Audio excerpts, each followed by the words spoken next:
about $2 million because they bet against the champion listing. And here's something else you might not know. After defeating Liston, Cassius Clay celebrated with a lavish party at a Miami hotel. In attendance that evening was Malcolm X. 2 days later, Cassius announced he was joining the Nation of Islam and rejecting his family name, saying it was given to him by slave masters. For more incredible stories about organized crime in America and the life of Muhammad Ali, please check out my books, Killing the Mob and Killing the Legends. Back in a moment. Here's a bulletin for American homeowners. The FBI has been warning about a type of real estate fraud called title theft, and your equity is a target. With just a forged signature, your ownership can be transferred out of your name. Without protection in place, you are left with an emotional and financial nightmare. That's why I partner with Home Title Lock, so you can find out today if you're already a victim and protect yourself. Use promo code BILL at HomeTitleLock.com to get a free title history report, plus a free trial of their $1 million triple lock protection. That's 24/7 monitoring, urgent alerts, and if you're a victim of fraud, they'll spend up to $1 million to fix it. So don't be a victim. Protect your equity today. HomeTitleLock.com, promo code BILL. Thank you for listening to the O'Reilly Update. I am Bill O'Reilly. No spin, just facts, and always looking out for you. KLGY HD3 Clay, K270BW Bellefonte, KNBS Bowling Green. This is News Talk STL at 1019, 94.1, and always streaming at newstalkstl.com. News this hour from Town Hall. I'm Keith Peters in Washington. Rhetoric between Iran and the U.S. heats up ahead of tomorrow's talks in Geneva to restrict Iran's nuclear ambition. Iran has pushed back against President Donald Trump. They're working to build missiles that will soon reach the United States of America. Responding on X, Iran's foreign ministry spokesman dismissed Trump's remarks at the State of the Union as big lies. Meanwhile, Iran's parliament speaker said the U.S. could either engage in diplomacy or face the wrath of Iran if it attacks. America has assembled its biggest deployment of aircraft and warships into the Middle East in decades. I'm Karen Shamas. Winter's keeping its frigid grip across the Northeast as light snow moved across the area last night. Bob Vivek with the National Weather Service says more snow could be on the way. Potential for more warmer days as we head into the last month of winter. So, it will get warmer. There is, however, a pretty cold air mass that's going to sink southward across the northern part of the country this weekend. And for drivers, he said the key is to keep an eye out for hidden ice. So there will be melting. The risk is always in the morning.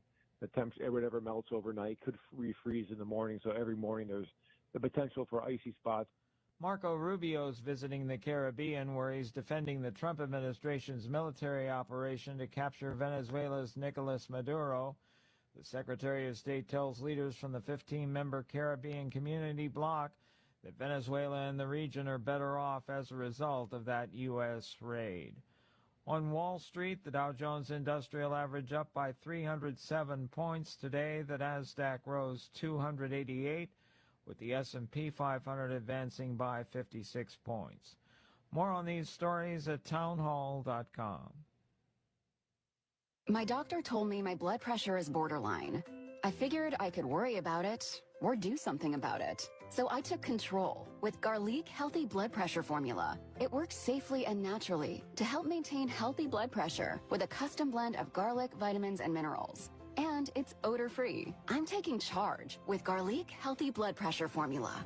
These statements have not been evaluated by the FDA. This product is not intended to diagnose, treat, cure, or prevent any disease. The term natural references only the garlic in the product. Use as directed. The U.S. dollar is under pressure, and some analysts are openly warning about the long-term stability of U.S. currency dominance. Whether you call it currency debasement or the collapse of the dollar, the risk is real. And when confidence in the U.S. dollar shifts, gold and silver historically respond. Call Advantage Gold at 800-900-8000 to get your free gold investment kit. You'll also receive a free copy of Ken Rogoff's book, Our Dollar, Your Problem. Consult your financial advisor before investing. From the Michaels Flooring Outlet Weather Center. I'm First Alert 4 Chief Meteorologist Steve Templeton. Chance for a few light rain showers overnight. Should be done by the morning drive, and then partly cloudy skies, a low of 35 in the morning and a high of 56. Temperatures above normal with light winds. Friday's the great day, though. 70 and sunny, a spring-like day. The record's 86, so no record, but 70 will be a nice one for Friday to end off the work week. That's the latest from the First Alert 4 Weather Center. I'm Chief Meteorologist Steve Templeton. This hour of News Talk STL is brought to you by Rodney and Jen Wallner and the entire Wallner home selling team at Berkshire Hathaway. Call them today at 314-810-SOLD. 314-810-SOLD. There's something magical about walking into your backyard and knowing your family is completely safe and secure. Hi, I'm Sean Long, owner of STL Fenceworks. That's the feeling my team and I have been creating for metro area families for more than 50 years. Whether you're adding your first fence or finally creating the outdoor sanctuary you've always wanted, we offer premium vinyl and stunning ornamental options, all designed around your family's specific needs and lifestyle. While other companies struggle with supply delays and rising costs, we've always proudly used all American-made materials, which means better pricing and faster installation for you. Our experienced craftsmen exemplify our motto, your satisfaction is our passion. From Warrenton to Wildwood, your neighbors trust us because we live here too. And we care about your project as much as you do. Right now is the golden time to build with flexible financing options and a commitment to completing your fence on time and on budget. Visit stlfenceworks.com. If you have a phone, you have a radio. Download the all-new News Talk STL app. Love the all-new News Talk STL app. On my way to work in the morning. Usually I'm in the car. I listen on the app in my car every morning going to work. Download the News Talk STL app and listen anytime, anywhere. Tim Jones and Chris Arps in the afternoon. The 9 most terrifying words in the English language are, I'm from the government and I'm here to help. The more you remove voting from Election Day, the more opportunity you're offering for people to commit fraud. Are you not entertained? Are you not entertained? I think the Democrats are so short-sighted in this tactic they have now to just cheat at any cost to win elections. You're a lying dog-faced pony soldier. You said you were, but now you got to be honest. I'm going to be honest with you. What are we doing wrong here? As a former leader in the House, I think you can put your finger on it. It's called leadership. We don't have it. Tim Jones and Chris Arps.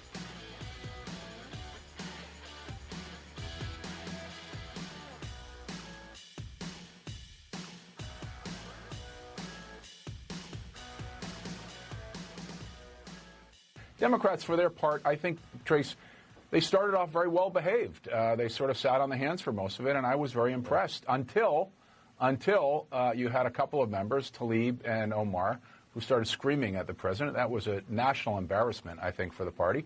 And then I think when the president asked the Democrats to stand for the slain passenger in North Carolina, that brutal murder, and when he made the point about our first priority is Americans rather than illegal immigrants, and Democrats wouldn't stand on either of those two, I think they took his bait and they made the mistake, and that is a fundamental problem.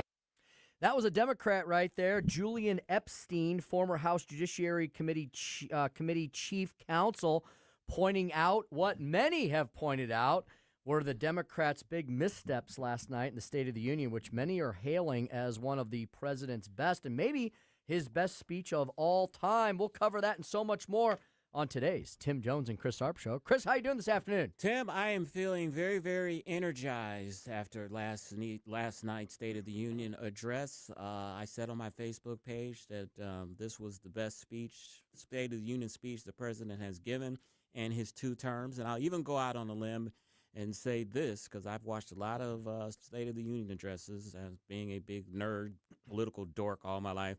That had to have been the best State of the Union speech I've ever watched, bar none. The president hit it out of the park. He stayed on message. He kept the Democrats on defense all night, and it was just a masterful performance, especially with the stagecraft of giving the Medal of Honor to all of those folks and recognizing the people that he did. Magnificent speech. It was 2 hours long, and it was ironic that it was 1 hour and 47 minutes. 47, of course, is the president's number. Amazing. I thought that was ironic, but president hit a home run last night, no doubt. When you asked me yesterday about what I thought about the speech and all that, maybe people heard the trepidation in my voice because you never know what you're going to get with Donald Trump. You know, I didn't know if he was going to come in and just, wag his finger at the Supreme Court justices. He only did a little bit of that, but he focused. I was impressed. He focused last night. I was impressed that you were impressed with the speech. I was impressed that I was impressed with the speech. It was overwhelming. Donald Trump never ceases to amaze, and he pulled it all together last night. And, Chris, he exposed how far gone today's Democratic Party is.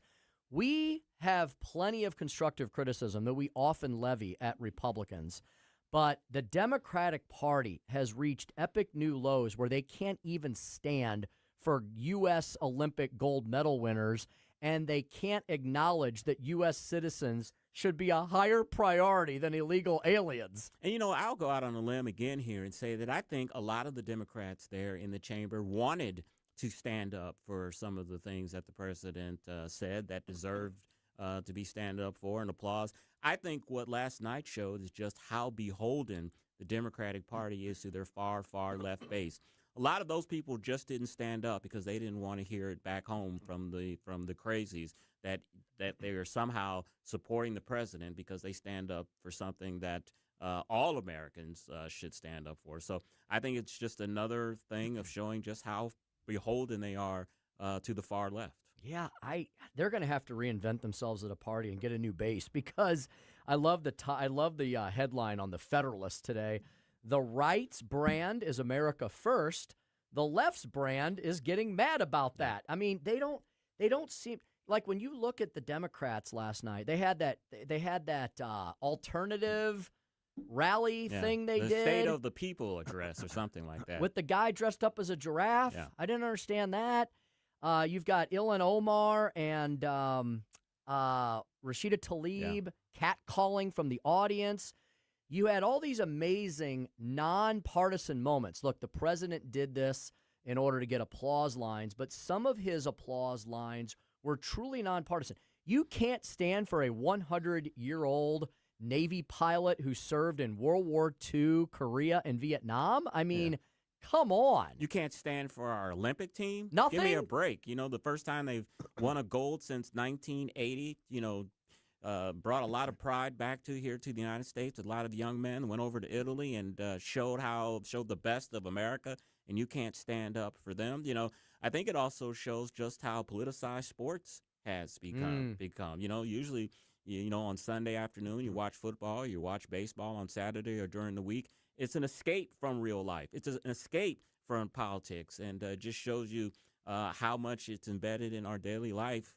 Politics is, but you would think in this instance, they're professional athletes, the hockey team, but they are quote unquote supposedly amateurs. And you can't applaud them. I think it's a sad commentary on the Democrats. And oh my God, I'm sure the ad makers for the RNC and for a lot of these Republican candidates, they're going to have ample material for November.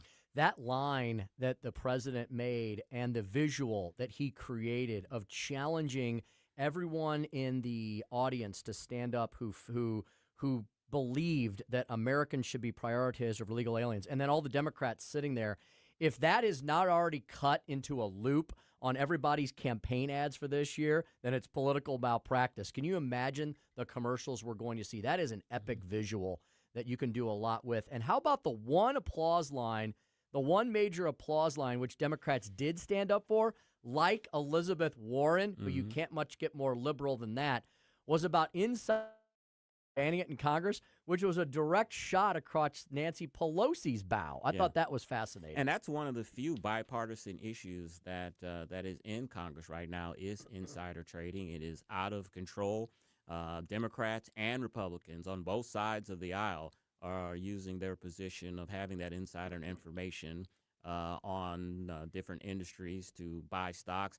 That's a bipartisan issue, and you thought that every one of them would have stood up for that. Mm-hmm. You know, Elizabeth Warren, she had to stand up for that because, you know, she is anti-corporate as they can be. She's the one that wanted this.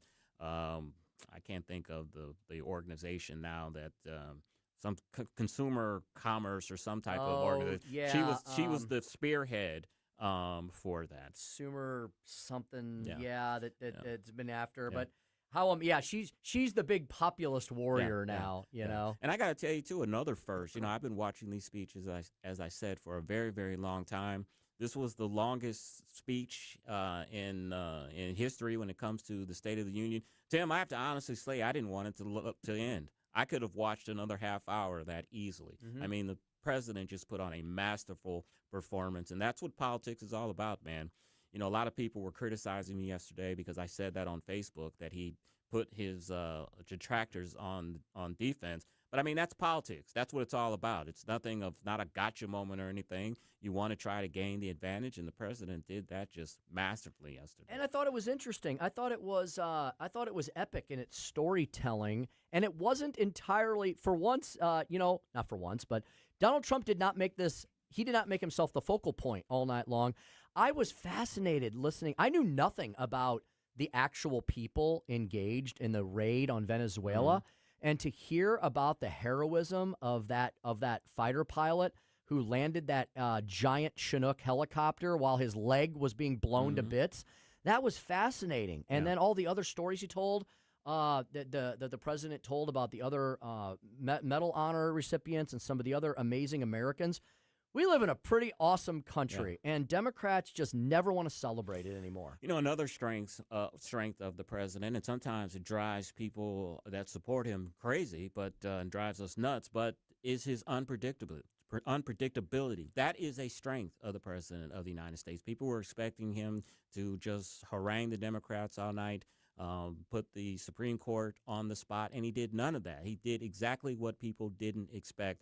And we've seen that time and time again. You remember the meeting that he had with Mondami in the Oval Office. People were expecting that to be a bloodbath. Trump was on his best behavior, treated him with the respect that he deserved as New York mayor, as a fellow politician, did the exact opposite. And I think that's a part of the reason why America has gained respect back in the world, because our adversaries have no idea what he's going to do. Iran has no idea. North Korea, all of our adversaries don't know what he's going to do because he's unpredictable. And, you know, in politics and probably in life, that's a strength. Indeed. We'll speak about a lot of the law and order and the legality issues that were in and wrapped up and around the State of the Union address with Zack Smith this afternoon. He's back. We've been missing our legal eagle. He'll be swooping in here to talk about the tariff case. We haven't spoken with Zack since the tariff case was decided. And last night, Chris, everybody was expecting Trump to make a big deal about the justices and all that. He basically spoke with his actions. When he walked down the aisle, he shook the hands of the three dissenting judges in the tariff case, Kavanaugh, Alito, and Thomas, and basically ignored the others. Yeah. That was his statement on that. He made a couple brief comments on tariffs, and then he moved on. He basically said, this story, the end of this story is not yet written, which is true. We'll ask Zack about that. And Zack, Chris, got into a bit of a Twitter battle with someone. Mild-mannered Zack?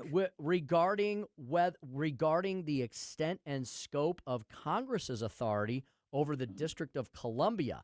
Zack, of course, an expert in crime and law and order issues, was arguing with someone about what Congress can do to make D.C. safe again.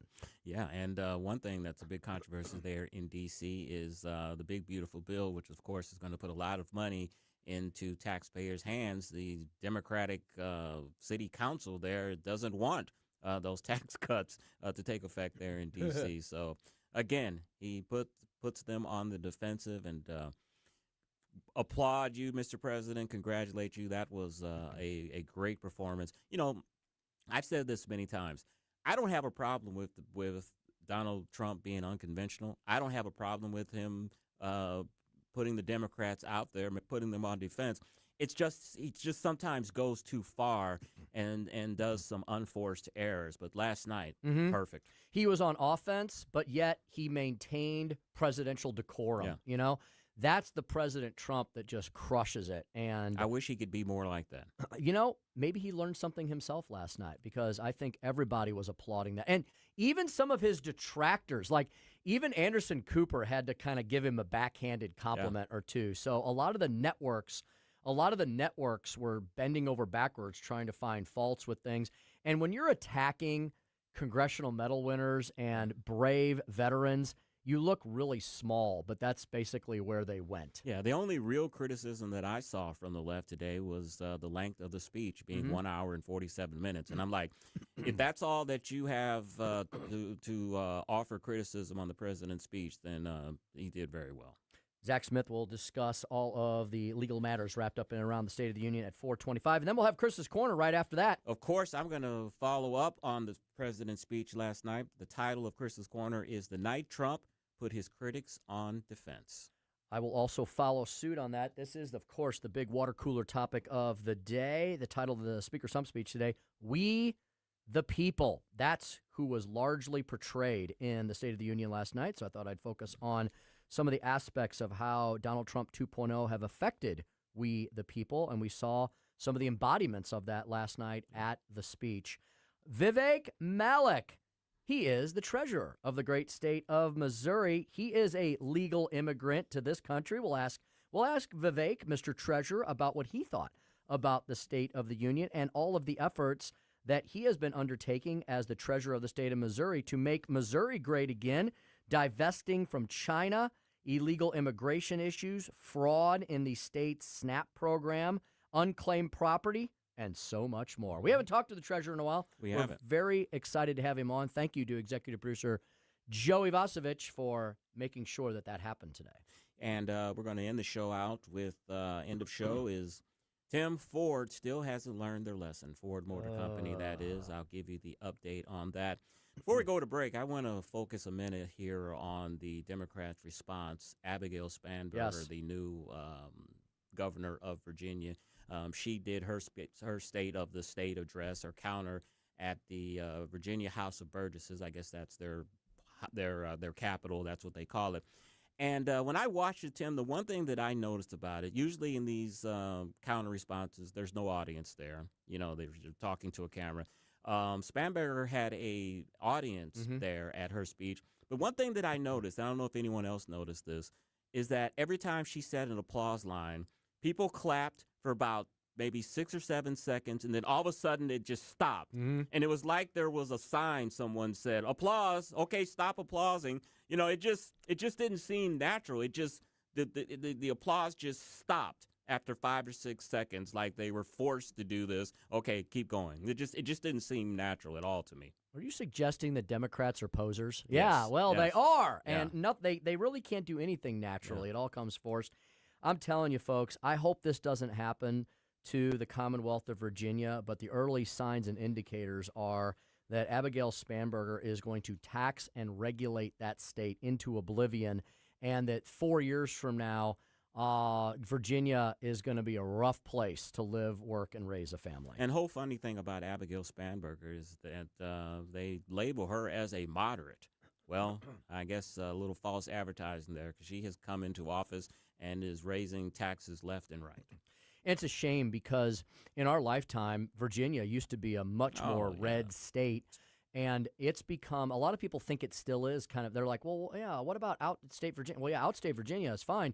Virginia has become like Illinois, where you've got this sector of the state, the northern tier of Virginia, which is so populated and so blue, like Chicago, that it outvotes the rest of the state, which is rather red. Yeah, it's all the people that live in Washington, D.C. live in the northern Virginia suburbs, and that is, unfortunately, a big determinant of them being a purple or blue state because of all those government workers. They're not going to vote to cut their own throats, and they help expand government. It's a shame. Most of the rest of Virginia looks very much like Missouri. Great people, beautiful rural areas out there with Monticello, kind of in the center of the state. You got University of Virginia out there in the hills. You've got Colonial Williamsburg and Norfolk on the East Coast, hardworking blue-collar areas, and they've become overwhelmed by Northern Virginia for the last 15, 20 years. You ever been to Monticello? Many 3 times? Really? 2-3 times. Yeah. I went maybe 5 or 6 years ago. I mean, when you're there, you can just imagine how things were in the 70s, because there's no development or anything around it. It's exactly what his estate looked like in the 1700s. Nothing has changed. I mean, I can imagine slaves out there working in the fields where they were. They left it pretty much the way it was when he was alive. My perception was the exact same as to the preservation of that property. You don't always feel that when you visit historic sites, because a lot of times you're surrounded by modernity. Like you go to a historic place and you're surrounded by like skyscrapers or something. Yeah. You're right. They have so perfectly preserved Monticello. You really feel like this is what it was like 200 years ago. Exactly. They've done such a great job. And boy, how ahead of his time was Jefferson He was with an the absolute- inventions and things he has at Monticello. Yeah, he was an absolute genius. I read an autobiography or a biography of his several years ago, and I was just amazed at the breadth of his intelligence. I mean, I had a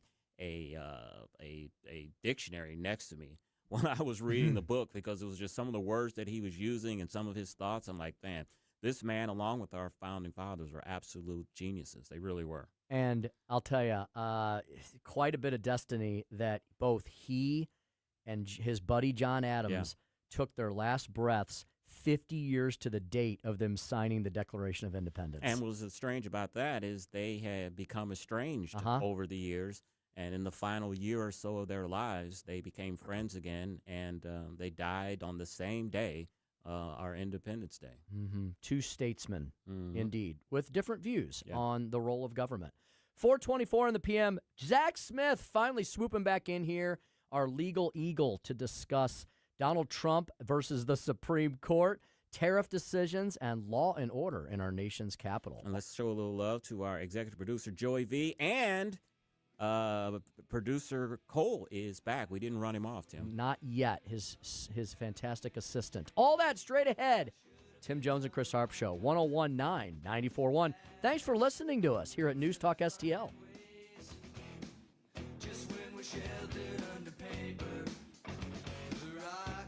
Tim Jones and Chris Arps, driving the leftist crazy all afternoon.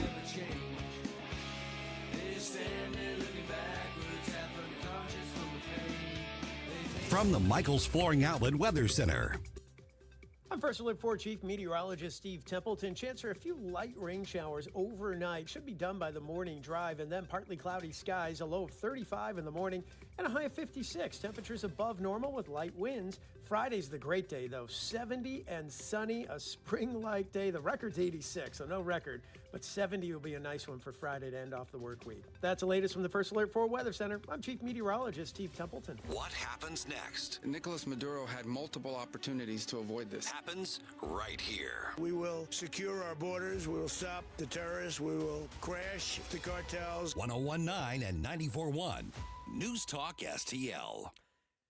Have you been experiencing annoying pain, like nagging pain, chronic pain, acute pain? Did you have an accident recently?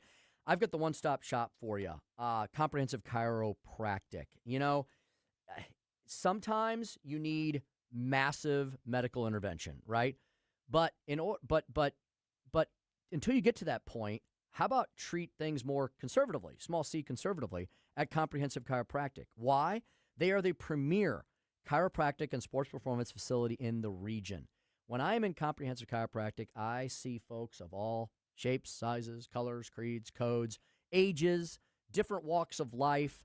I know some fellow weekend warriors, a lot of young athletes go into Comprehensive. That's because they've got the docs and the know-how, decades of experience. Dr. Pat Fader, my good friend who founded Comprehensive Chiropractic several decades ago. He's got Drs. Caleb Gorman and Benton in there as well. And they can help you recover from day-to-day aches and pains, from chronic pain you may be suffering from acute pain. They treat all the joints. They treat the neck, the back, the knees. And they go well beyond chiropractic because sometimes treatment calls for that.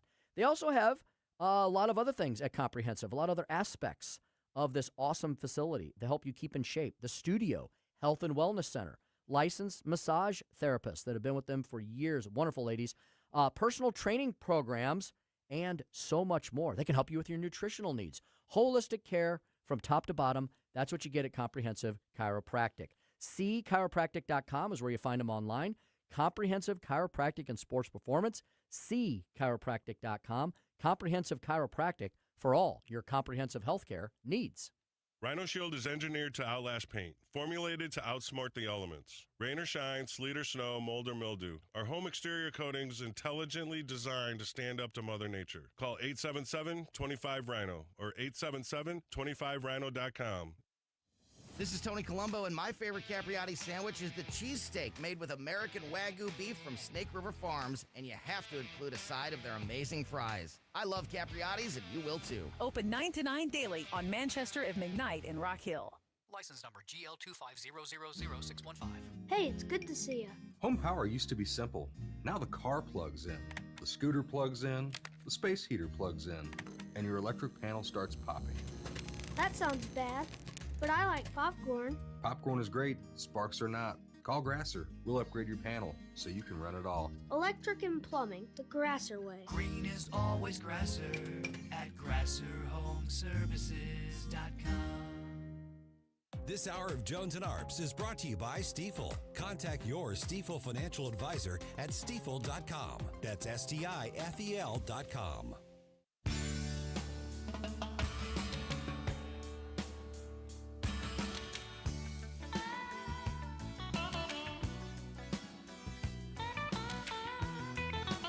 You're listening to Tim Jones and Chris Arps.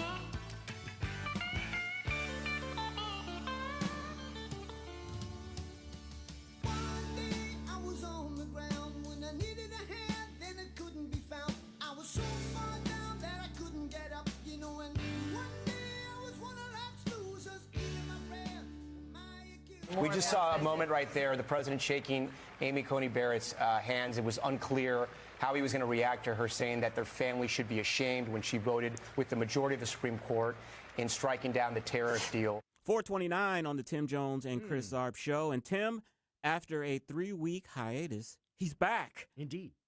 Oh, it's all perfectly legal. You are out of order. You're out of order.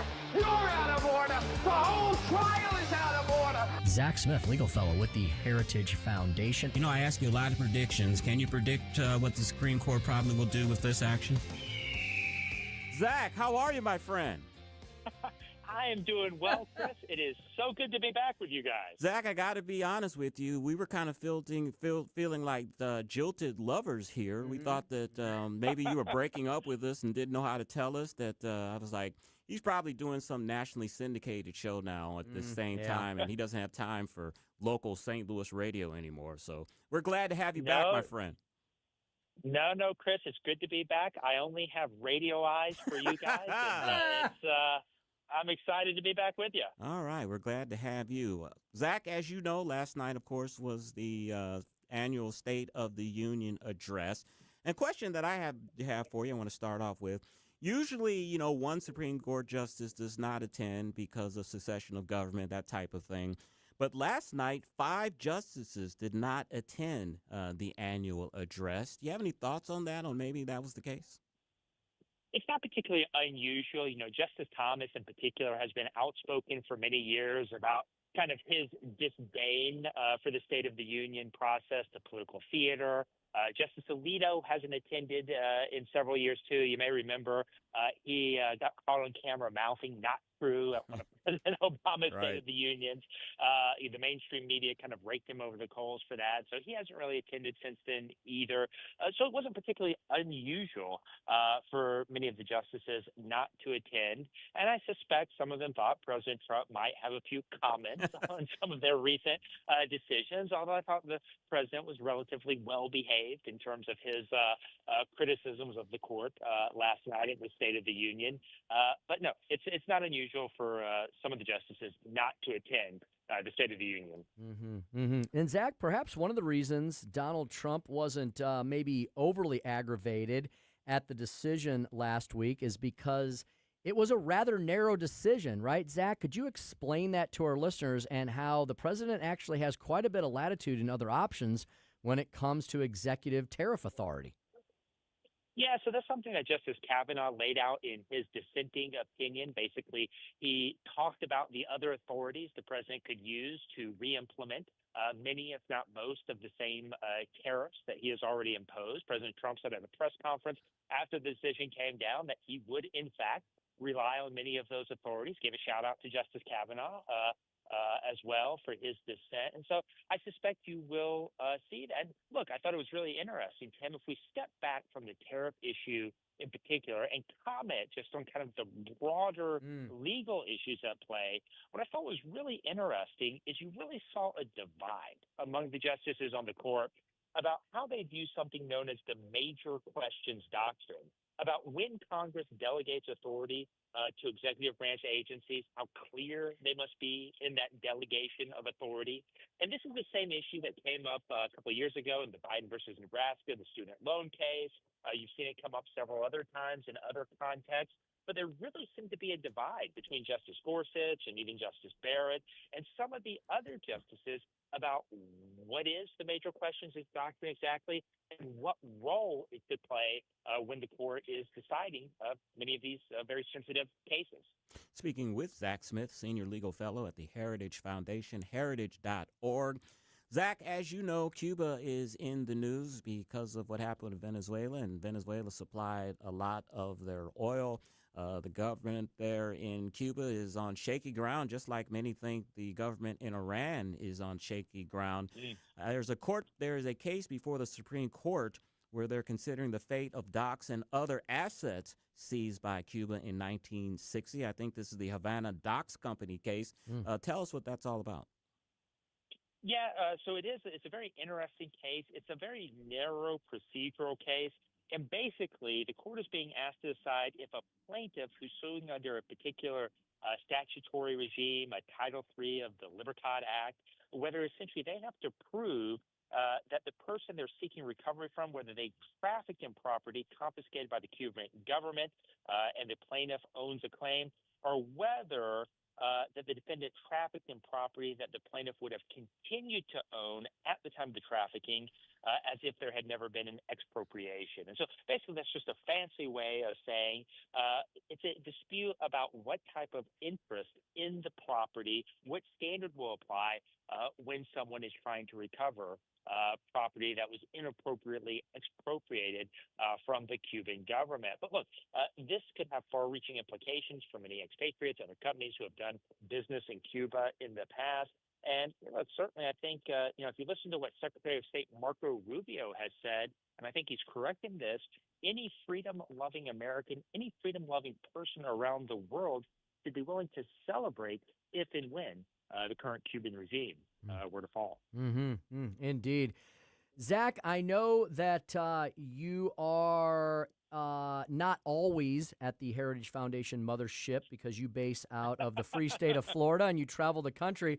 But I'll bet, Zack, you're hearing about the latest smell in the Big Swamp because of the massive sewer pipe disaster.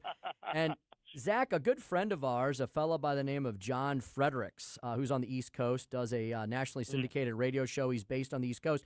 He had a story today that really caught my attention because I think most of us are thinking, oh, well, something broke and it's fine, all that. His title of his story was When D.C. Water Goes Woke. Apparently, Zack, check this out. The CEO of D.C. Water oversaw $520 million in DEI-based contracts. And, Zack, get this. This is the same guy who was around when we had that massive drinking disaster in Flint, Michigan. I guess they just passed the trash up to D.C., huh? Your comments. Well, this is one of those stories you'd expect to see in The Onion, Tim. It's hard to make up something this bizarre, this disturbing. And let's be clear about what exactly is happening here. The Potomac River has had a pollution problem for many years. I would encourage everybody, don't go swimming in it, don't eat anything out of it. But it's gotten even worse because there is a massive sewage spill from the District of Columbia into the Potomac River. And what the D.C. local government, the D.C. Water Authority, is saying is that it is going to take months, potentially as long as 9 months, to fix this spill before they can stop raw sewage from flowing into the Potomac River. And that's really a remarkable thing to think about. And I know many of my friends who do live in D.C., who do work in D.C. on a full-time basis, are very unhappy about that now during the winter months. But can you imagine what that is going to smell like during July and August this summer? It won't be a pretty picture. It'll smell worse than what's happening on Capitol Hill, probably. Oh, that's a tall order. But look, I think this just is yet another example, Tim, of what happens when you prioritize making decisions in any organization based on race or gender or any of those other immutable characteristics instead of being based on competence and what is the best and right thing to do. Zack, it is being reported that Chief Justice John Roberts in late 2024 has implemented a new formal non-disclosure agreement for Supreme Court clerks and employees.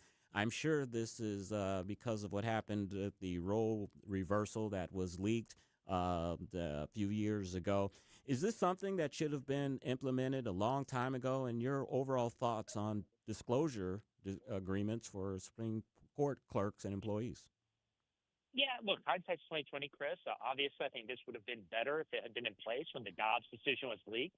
But I think that leak was so out of bounds, was so unprecedented, was so unfathomable to the justices and others who had worked at the court that really, in some ways, it was unforeseeable that a breach of trust of that nature, of that seriousness, would have occurred. And so, look, I think this is a good move by the Chief Justice to implement these. There's a question if it's too little, too late. I think that's an appropriate discussion to have, but it is certainly a move in the right direction because before, one of the issues was whether the person who leaked it, whether they broke the law, what law they broke, what recourse could be had against them. And this makes a lot of those issues much, much clearer now because if someone were to leak a document, leak something in violation of this non-disclosure agreement, that would make it much easier to hold that person accountable.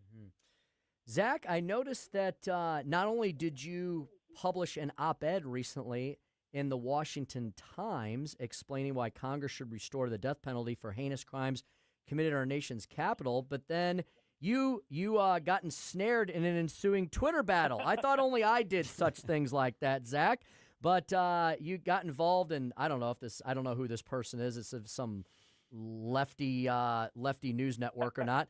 But Zack, tell us about your op-ed and also about why people are taking such umbrage at it.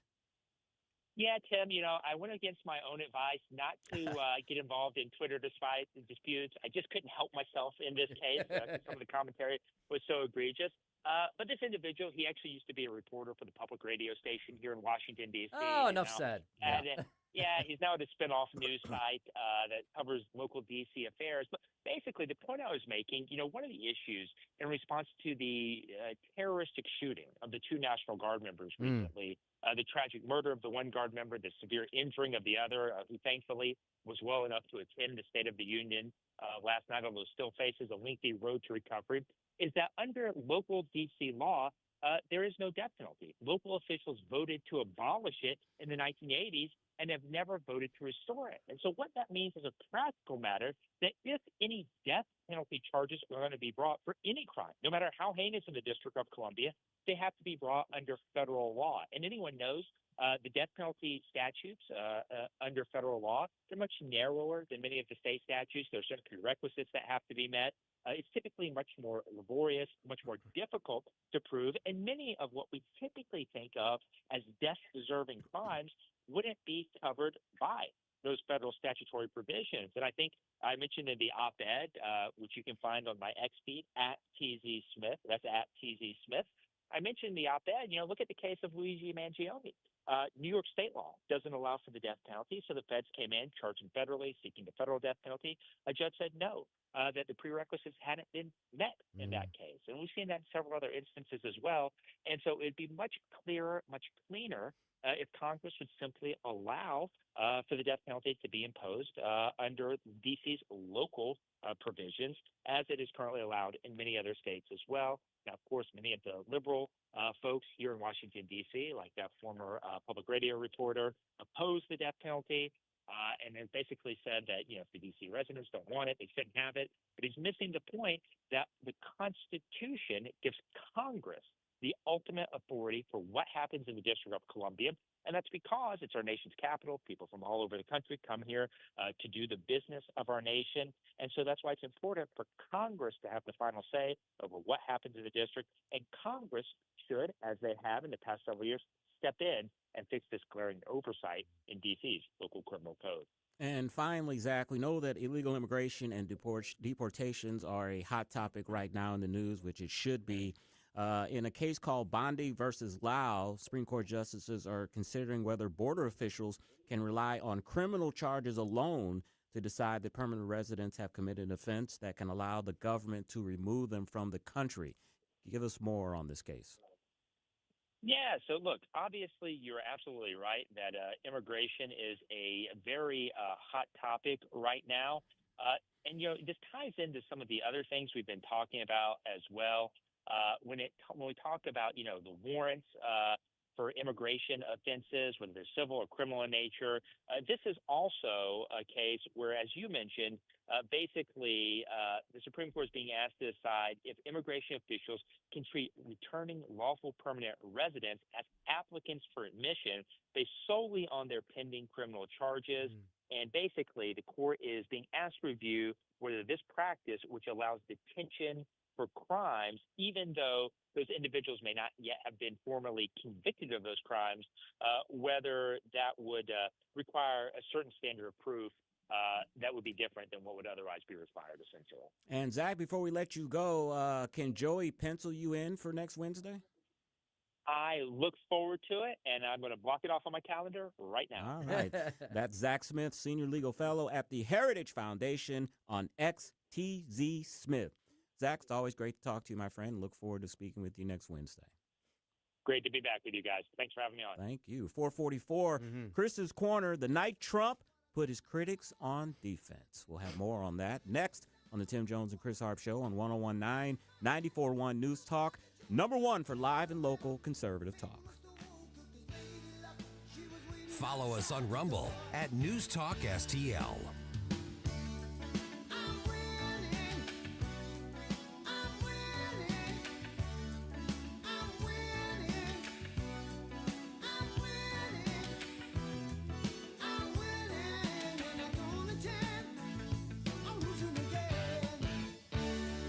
From the Michaels Flooring Outlet Weather Center. I'm First Alert 4 Chief Meteorologist Steve Templeton. Chance for a few light rain showers overnight. Should be done by the morning drive, and then partly cloudy skies, a low of 35 in the morning and a high of 56. Temperatures above normal with light winds. Friday's the great day, though. 70 and sunny, a spring-like day. The record's 86, so no record, but 70 will be a nice one for Friday to end off the work week. That's the latest from the First Alert 4 Weather Center. I'm Chief Meteorologist Steve Templeton. If you have a phone, you have a radio. Download the all-new News Talk STL app. Love the all-new News Talk STL app. And listen anytime, anywhere. A lot of important events, I know, coming up in your life over the next few weeks and especially months. We've got graduations. A lot of people get engaged in the springtime. There's weddings. There's showers of all types. Lots of birthdays and more. One-stop shop if for very special things for the very special people in your life would be at Newsteaders. Newsteaders Fine Jewelers. They're found 24/7 on the internets at wowdiamonds.com. That's their website, wowdiamonds.com. Yes, their diamonds make you say wow, and they've got so much more. Newsteaders, of course, has gorgeous diamonds, which are perfect to be thinking about this time of year for all the events I just previously mentioned, but they have lots more in their fantastic store. First of all, folks, if you're trying to decide where to go for fine jewelry, don't go to a big, giant, sterile, big box. Go someplace where you're going to experience a difference with the owners and the staff. The Newsteaders family have been operating that establishment for, I don't know, I think they're in their 6th decade or more. Richard Newsteader, still at it. Indeed, he's a master engraver. He can create legacy items for your family that you can hand down through the generations. And the Newsteaders' difference is one where, you get to know them. They get to know you, and they'll help you create a wish list, right, for your family. So you bring in some of your special people in your life, create that wish list. And then when you go back in, you can go back in by yourself, especially you guys, you can go back in by yourself and just walk down that wish list and pick up the next thing on that list. They've got gorgeous stacker rings. I know Suzanne's very interested in one of those. It goes with the wedding bands and stuff. Very popular these days, something I know Diana Newsteader is very familiar with. They have gorgeous watches for men and women. It is a one-stop shop of beautiful things for the beautiful people in your life. And Newsteaders Fine Jewelers does not mean expensive jewelers. Whatever your budget might be, Newsteaders will help you meet it and maybe even beat it for sure. That's how great they are. Newsteaders Fine Jewelers. They're at wowdiamonds.com. Newsteaders Fine Jewelers in the heart of the county of St. Louis and 24/7 at wowdiamonds.com. A Disney cruise is no ordinary vacation. It's an adventure, a fairy tale, a dream. Step aboard and discover where favorite Disney characters meet fun for the whole family, where total rest and relaxation meet the ultimate escape and excitement, where a dream vacation meets a magical cruise. Only on Disney Cruise Line, where magic meets the sea. Magic Expeditions will make planning your Disney cruise easy. Reach out at magicexpeditions.com. Is diabetes keeping you from enjoying life's special moments? At US Med, we understand the challenges you face, and we're here to help. With US Med, I can finally manage my diabetes without it managing me. US Med offers a wide range of services to simplify your diabetes care. Personalized care plans, convenient access to cutting-edge diabetes tech, and knowledgeable support. Plus, we'll check your insurance so your diabetes care may be covered at little or no cost to you. With US Med, I feel confident and control of my diabetes. I can finally live my life to the fullest. Don't let diabetes hold you back. Choose US Med and experience better birthdays, better adventures, better anniversaries, and better everything. Call now. US Med. Better service, better care. 800-515-2380. 800-515-2380. 800-515-2380. That's 800-515-2380. On the next Larry Connors USA. The story behind the story, the blizzard that stranded hundreds of travelers on Texas highways. Larry Connors USA.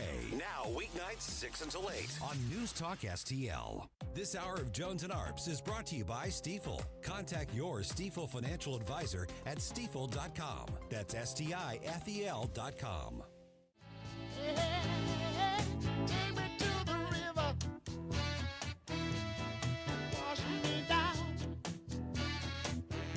You're listening to Tim Jones and Chris Arps.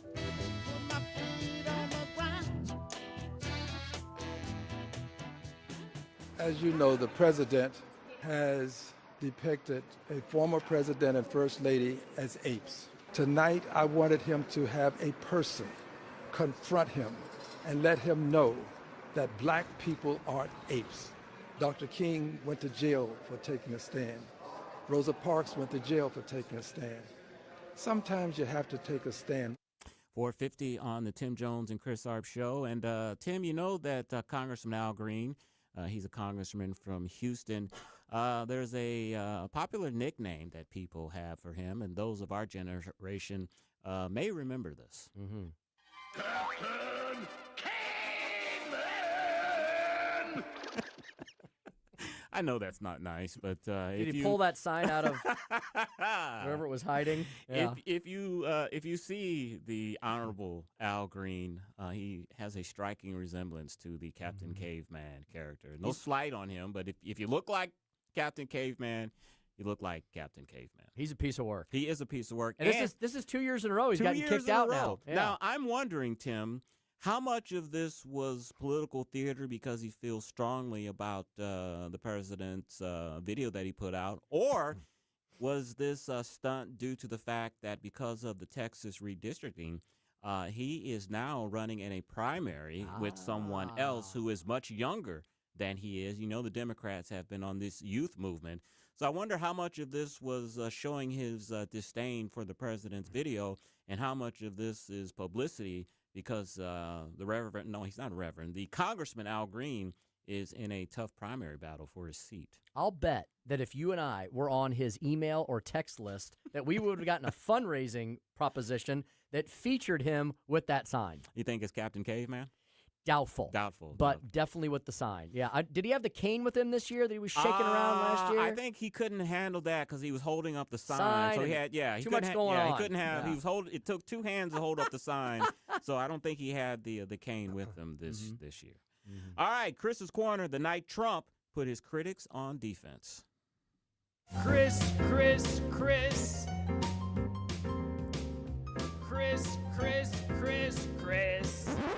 And if you don't know, now you know.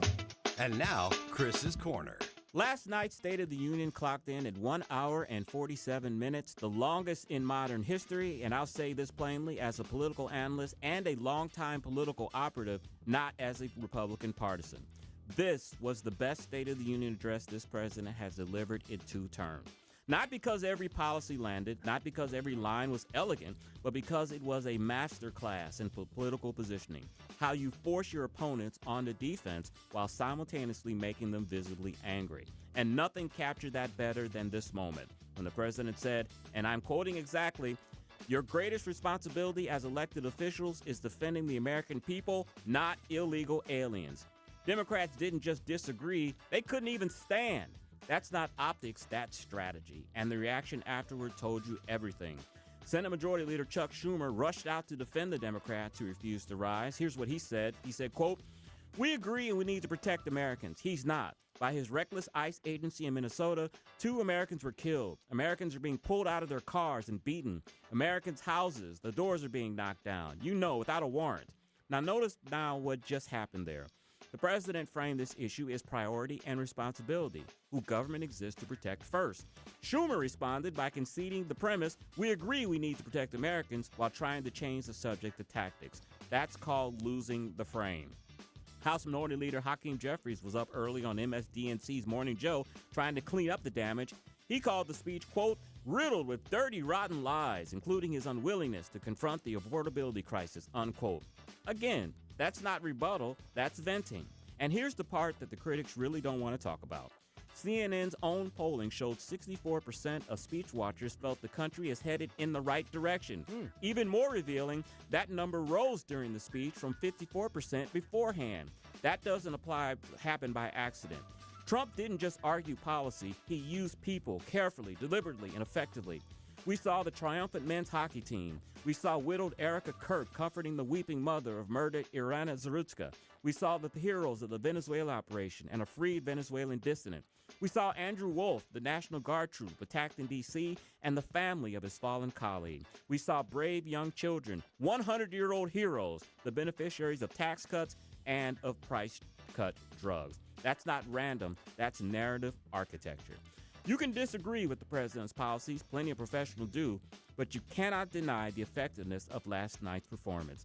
The real takeaway isn't whether you like the speech, it's that the president succeeded in doing what State of the Union addresses are designed to do at their best. Define the moral argument, force the opposition to react, and make refusal look like extremism. When your opponents can't stand for defending the American people, you've already won that right. That's not partisanship, that's politics. And last night, politically speaking, the president was in full command of the room. And that is Chris's Corner.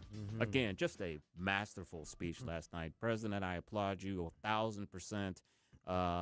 Whoever wrote your speech did an excellent job. You delivered it excellently. You stayed on message. It was just brilliant.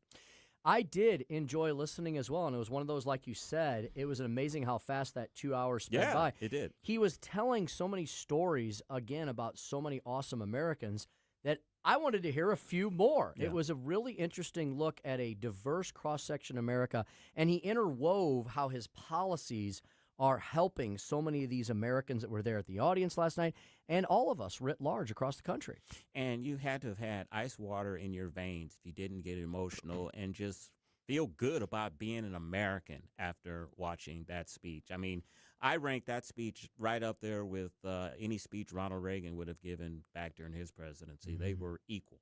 And the emotional moments were really overwhelming. Everything from the mother of the young Ukrainian girl who was killed on the subway in North Carolina to the 100-year-old fighter pilot who received the Congressional Medal of Honor. Amazing. Yeah. Tim, you're going to give your thoughts on Speaker's Thumb Speech I am at 5:06? I am as well. Titled simply, We the People. Going to highlight some of these policies and how they affect all of us, and in addition, paying homage to those honored last night. And then we're going to have Missouri State Treasurer Vivek Malek, Vivek like cake, as he likes to say. We'll ask him about divesting from China and being a legal immigrant and what this country has meant to him.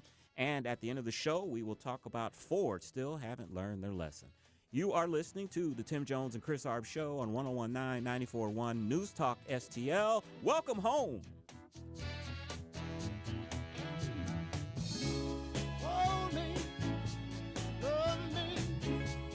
Tony Colombo here for Gutter Pros and Exteriors, your all-in-one service team that brings years of experience and quality that's affordable right to your doorstep. Christine and I discovered Gutter Pros and Exteriors when we bought our home and inherited a gutter problem. And they've also repaired siding damage on our home because along with gutter repair, gutter installation, and leaf protection, the Gutter Pros team are also the best for repairing other exterior damage, including fascia, soffit, and all siding repair and installation. Learn about all the ways Gutter Pros and Exteriors can help your home or business right now at gutterpros.com. Is your portfolio prepared for the biggest risks facing investors today? Hi, it's Tim Jones. High inflation and a rapidly changing economy may impact your investments. If you haven't made appropriate changes, your portfolio may not be positioned to address some of the biggest risks in today's economy. That means it's time to request your free portfolio review from the ClearPath Wealth Management Group at Stifel. You can hear their latest views on the markets and investing during On the Money, hosted by Stifel financial advisors Bob Stockdale and Eric Robert, every Saturday morning at 9 a.m. on News Talk STL 101.9. They can help you get organized, guide you through critical retirement decisions, and create a portfolio designed around your needs. To schedule your free portfolio review, go to clearpathinvesting.com. That's clearpathinvesting.com, or call 636-695-2650. That's clearpathinvesting.com, 636-695-2650. Stifel Nicholas & Company Incorporated, member SIPC and NYSE.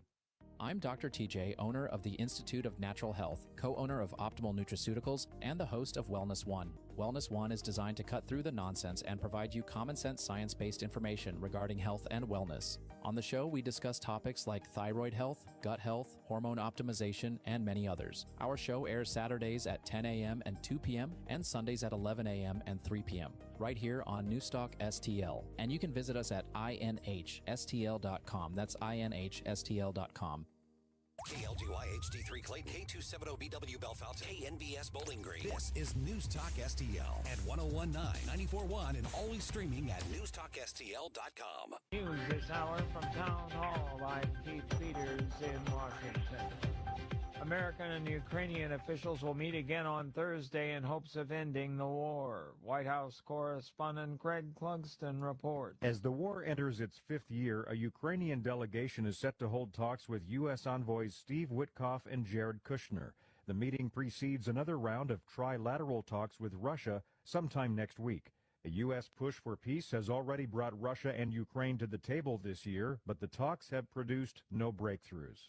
Greg Clugston, Washington. Federal agents in Los Angeles are searching the home and office of Alberto Carvalho, the head of the nation's second largest school district. TV news footage showed agents in FBI shirts and jackets outside Carvalho's modest home in the San Pedro neighborhood. A person familiar with the probe says it's part of an ongoing investigation. At the beginning of the school year, Carvalho told CBS News it was clear that amid federal immigration crackdowns, there was a lot of fear in families that he described as having fragile immigration status. He said the district was working with a number of cities to develop and implement a set of rapid awareness and communication protocols and doing what they could to lessen fear among parents. The nature of the investigation was not immediately clear. I'm Jennifer King. National Weather Service forecaster Bob Oravec says the extended forecast anticipates 2 new fronts to bring more snow, beginning with the first in the next couple of days. And that'll be pushing eastward into the East Coast by late in the weekend.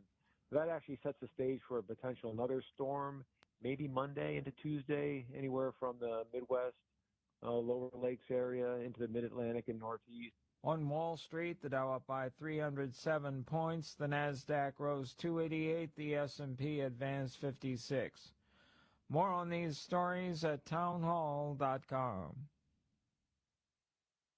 If you're like most Americans nearing retirement with money in a 401k or IRA, then listen carefully. The U.S. dollar is under pressure. Foreign nations are reducing reliance on the dollar, and some analysts are openly warning about the long-term stability of U.S. currency dominance. Whether you call it currency debasement or the collapse of the dollar, the risk is real. And when confidence in the U.S. dollar shifts, gold and silver historically respond. Call Advantage Gold at 800-900-8000 to get your free gold investment kit. You'll also receive a free copy of Ken Rogoff's book, Our Dollar, Your Problem. Most American retirement accounts are dramatically underallocated to precious metals, even as central banks continue buying gold at record levels. Many Americans are rolling over a portion of their retirement savings into physical gold and silver, tax and penalty-free with Advantage Gold. Call Advantage Gold now at 800-900-8000. Results vary. Consult your financial advisor before investing. Call 800-900-8000. That's 800-900-8000. From the Michaels Flooring Outlet Weather Center. I'm First Alert 4 Chief Meteorologist Steve Templeton. Chance for a few light rain showers overnight. Should be done by the morning drive, and then partly cloudy skies, a low of 35 in the morning and a high of 56. Temperatures above normal with light winds. Friday's the great day, though. 70 and sunny, a spring-like day. The record's 86, so no record, but 70 will be a nice one for Friday to end off the work week. That's the latest from the First Alert 4 Weather Center. I'm Chief Meteorologist Steve Templeton. This hour of News Talk STL is brought to you by Stifel, serving investors for over 130 years. Contact your Stifel financial advisor at stifel.com. That's STIFEL.com. Hey, it's Vic Porcelli here with our great friend Chris Cooper from Serenity Wealth Management. Hi, Chris. How are you, Vic? I don't want to put anybody else down, but that when you go up and visit you at Serenity Wealth, your place looks like home. So a lot of financial advisory offices, they have, the big mahogany desk or the big marble entryways and things like that, the stock market channel on the TV when you walk in the door, right? That doesn't really drive a good conversation. Good financial guidance and advice starts with a good conversation. People are nervous. People are afraid to talk about finances, right? And so you can see a little standoffish. Well, my objective is to try to have a good, casual conversation. By having those conversations about life, goals, objectives, it's what makes me understand what our financials are supposed to fund. So if somebody does want to have a good conversation, how do they do that? How do they find you? Our website is the best way to do that because you can get all the information you need, understand where we are, get a little bit more information, all that. SerenityWealthNow.com. Reach out to Chris and Stacy today at SerenityWealthNow.com. Investment advice offered through Fortis Capital Advisors, LLC. No big old corporate lib AM station telling us what to say here. Conservative talk for St. Louis. This is News Talk STL at 1019, 94.1, and always streaming at newstalkstl.com. Tim Jones and Chris Arps in the afternoon. The 9 most terrifying words in the English language are, I'm from the government and I'm here to help. The more you remove voting from Election Day, the more opportunity you're offering for people to commit fraud. Are you not entertained?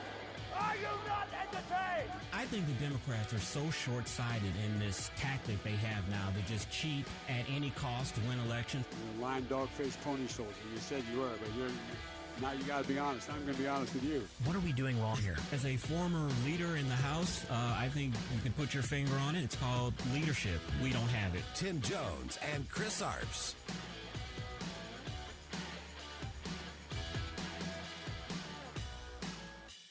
It was so electric, so fun to have him in the White House, obviously at the State of the Union. You may not have been able to see on TV, but Mike Johnson and I were probably the only two people in the House who couldn't see the team when they walked out because they were sort of directly above us in the chamber.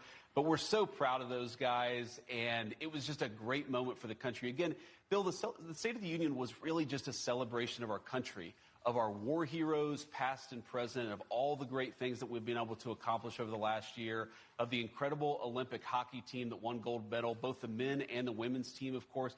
It was just a very, very cool moment, a very patriotic moment, but I really think it set the tone for the whole speech. A celebration of our country. We ought to be proud of our country. We've had a great and proud history, But under this leadership, under the president's leadership, I really do believe, Bill, the best is yet to come. We just got to keep working at it.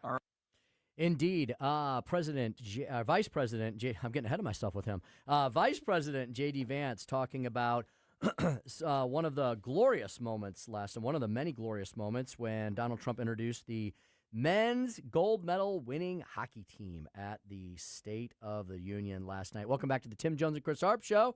Wednesday, indeedy, April. I'm all screwed up today. February 25th. I wish it was April. Talking baseball. It'd be warmer, too. Yeah, February 25th. I was distracted, Chris, because we got a lot of folks chatting away on our Facebook stream this afternoon. Always love that. Listener Lisa there as always. Hello, Lisa. Thanks for listening this afternoon. She said, it's pretty damn clear to everyone the Democratic Party loathes the American people. And our Navy chief, Scotty, Chris, said he really enjoyed the speech like you did. To be able to witness 2 Medal of Honor recipients live, if that didn't get one emotional and prideful of our republic, you have no soul. What a beautiful moment, and about time the Democrats get called out in real time. He said, Chris, you were spot on with your Facebook post last night. Thank you to everyone who listens to us on the app, online, on air, and who jumps on any of our streaming platforms, Facebook, Twitter, YouTube, Instagram, and Rumble. And it was just such a patriotic, perfect speech in light of the United States celebrating its 250th anniversary this summer. It was just a whole patriotic theme all throughout. You know, Tim, people are always trying to create a rivalry between J.D. Vance and Marco Rubio, and I heard a little of it today. That, Marco Rubio, Secretary of State, got a pretty good shout out from the president during the speech. And then J.D. Vance was given some thankless task force to head. And people were trying to read into that. Does that mean the president is choosing sides here on who he wants his successor to be? I don't think so. But, people always want to create some type of controversy and rivalry between those two. Marco Rubio has already said that if J.D. Vance does run for president in 2028, he's going to stand down. Mm-hmm. There's always there's natural tension between those offices to begin with. It's like in our litigation system. Whoever's the plaintiff and the plaintiff's attorney and the defense attorney in a case could be best friends in the world, but the system, if they have to ever go against each other, it's naturally adversarial. Same thing, I think, with president, vice president, natural tension there.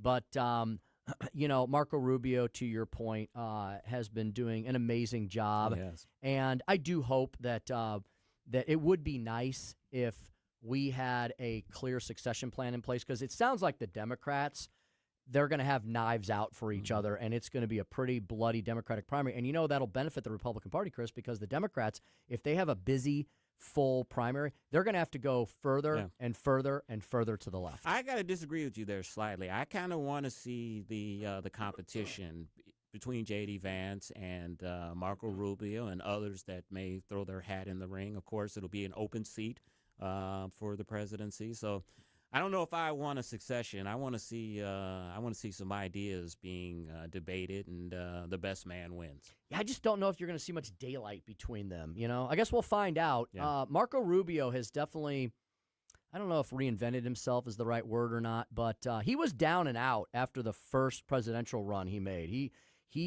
Donald Trump was pretty rough on him, as he can be on people, and a lot of people thought, oh boy, Marco Rubio just harmed his political career. But I was thinking to myself at the time, he's such a young guy. Mm-hmm. He's a U.S. senator. He can bounce back from this. He has marvelously bounced back from that. And now Donald Trump can't give him enough jobs to do. And if you remember back in 2016, Marco Rubio was not going to run for re-election. He was up for re-election in 2016. He decided to forego that and run for president. And then because there wasn't really a strong candidate for that Florida seat, they talked him into running for re-election. I think he's probably glad that he did do that, because it got him into President Trump's cabinet for his second term. May not have been as noticeable if he would have been out of politics and not governor or senator or something. So that kept his name alive, kept him a platform. And even though he didn't win the nomination in 2016, I'm pretty sure he's glad he did run for re-election in 2016. We haven't even mentioned the other famous Floridian, Ron DeSantis, who ran for president and has done a marvelous job as Florida governor. The nice thing about the Republican Party right now, whatever you think about folks politically, the public policy skill set they have, like you could see any of those three people as president, right? And I think we would all feel comfortable having them in that spot. J.D. Vance, Marco Rubio, Ron DeSantis. I'm probably leaving people out. There's others. We have a rather deep bench of people who have executive experience and have already proven themselves on the national stage. Yeah, he doesn't have executive experience, Tim, but you forgot to mention Josh Hawley. Josh Hawley? There's a lot of rumors he's angling to run for president in 2028.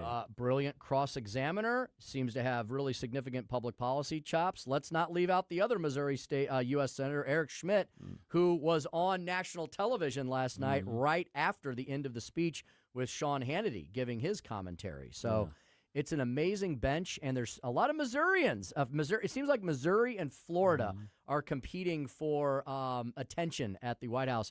A lot of Missourians work in the White House right now, and I think half the state of Florida along with them. Yeah, and the talk regarding Senator Schmidt is that if there is a Republican administration in 2028, he is angling for a cabinet position. We've got other great governors too. Sarah Huckabee Sanders is doing a marvelous job as governor in Arkansas. Many believe she's got national chops because, well, she already served in the White House. So it's a deep bench, and they're serious people who are doing serious things for the country. You look at the Democrats, and it seems like for instance, Gavin Newsom. He can't be clown himself any more than he's already done over this last 2 weeks. It's just amazing. It's like he's trying to not be considered for president. Yeah, it seems to me that Governor Newsom, his chops or his claim to being the nominee for the Democrats in 2028 is one, he's the best person to troll Donald Trump, and two, he is the governor of California, which has a huge population and a huge economic engine for the country. That seems to be his grounds for running. You remember... and he's got nice hair. And he's got nice hair. And you remember a couple of years ago, he was trying to kind of slightly moderate his views. He was doing Fox News, doing Hannity, trying to show the nation that he's not this far left-wing California lefty. But I don't think people are going to buy that. I doubt it as well. He's almost... he almost looks too much like he's out of central casting, you know? And I think people these days Gavin Newsom does not say authentic to me at all. He's constantly changing who he is and what his positions are. And I think that Donald Trump has taught us that Americans want authenticity, if nothing else. No doubt. And he seems to be completely inauthentic, you know? Now, the Democrats have plenty of other people that are very ideologically authentic, but they seem to be complete crazy people. Yeah. So, probably, I don't know. Probably their biggest star, but he'll never be the nominee because he's Jewish, is Pennsylvania Governor Josh Shapiro. He's their strongest candidate. He should have been the vice presidential candidate in 2024, but he's got that Jewish thing going for him, which they not going for him. I don't get it. It's just unreal. 525, we are going to feature a friend of the show. It's been a while since he's been on with us, but the Missouri State Treasurer will join us once again. Vivek Malek. We'll be talking about the Most Scholars program. I know the Treasurer has asked for an additional investment from the Missouri Treasury on that. That's the Education Savings Account. That's an excellent piece of school choice that both the governor and the treasurer favor. The Financial Literacy Portal. What the heck's that? It's available for all Missourians. We'll talk about that.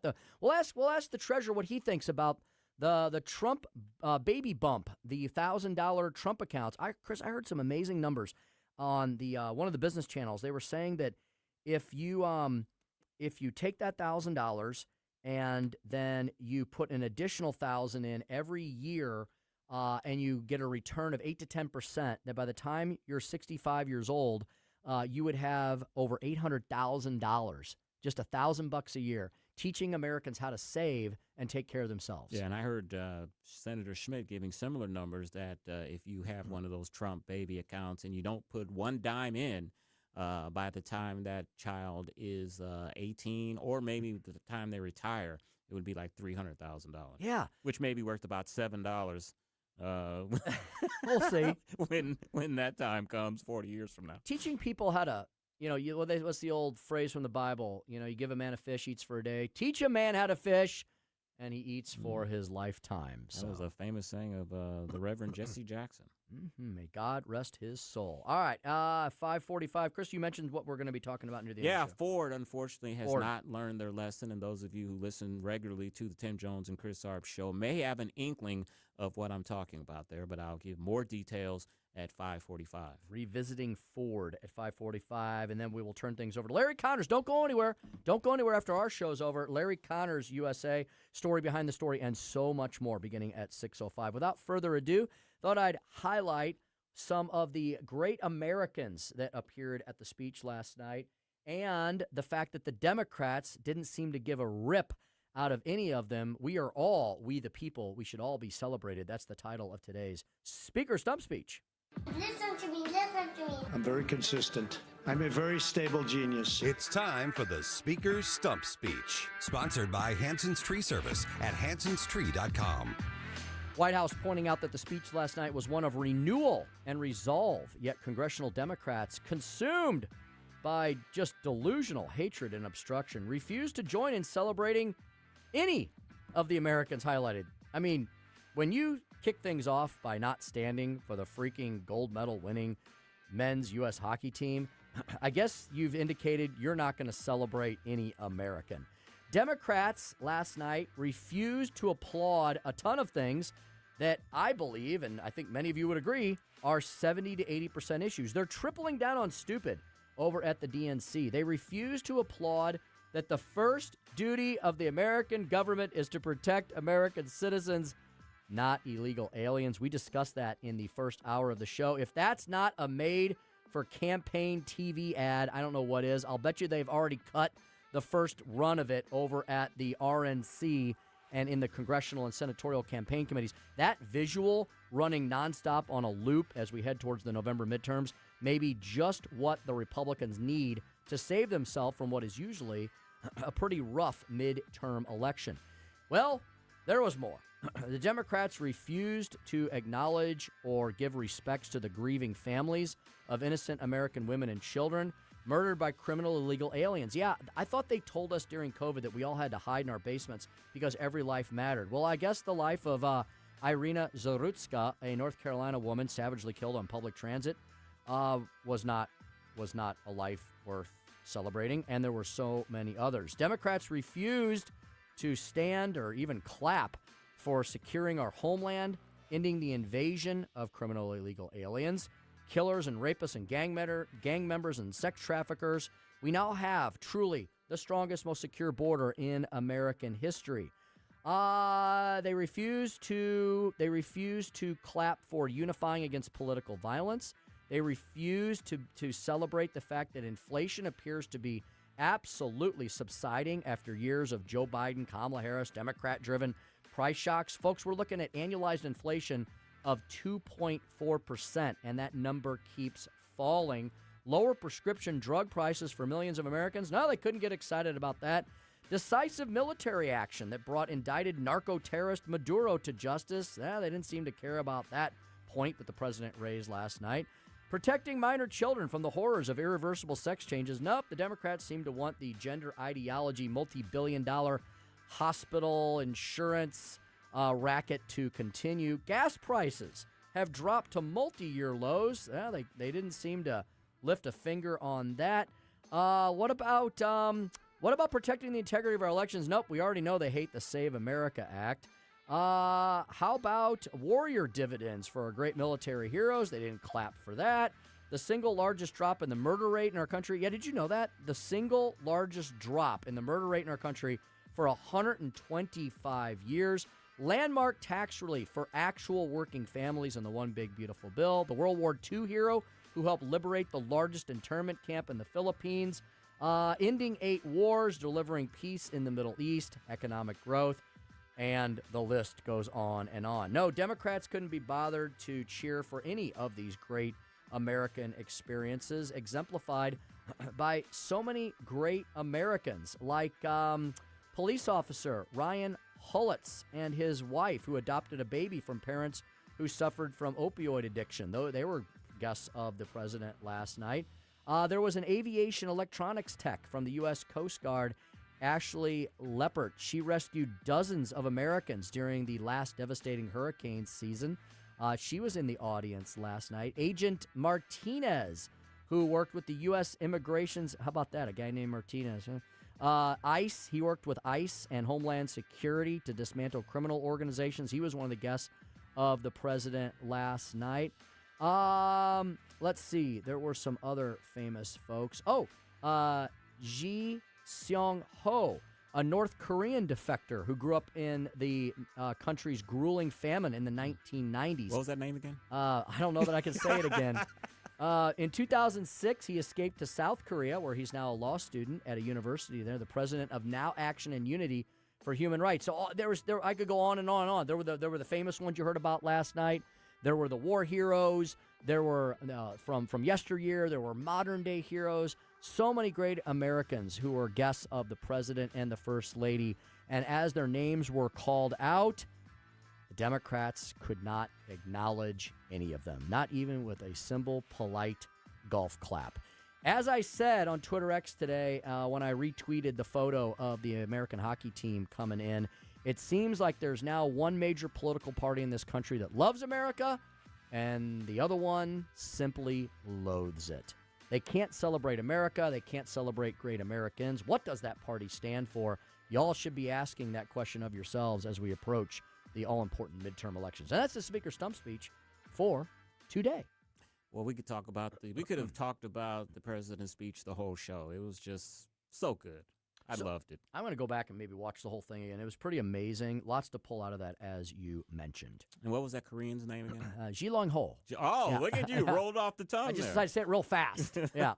Hey, when we come back, Vivek Malek, Missouri State Treasurer, will join us. We'll talk educational choice, the financial literacy portal. What's that all about? And what does the treasurer think about the $1,000 Trump baby boom accounts? We'll ask Vivek next on the Tim Jones and Chris Arps Show. 101.9, 94.1.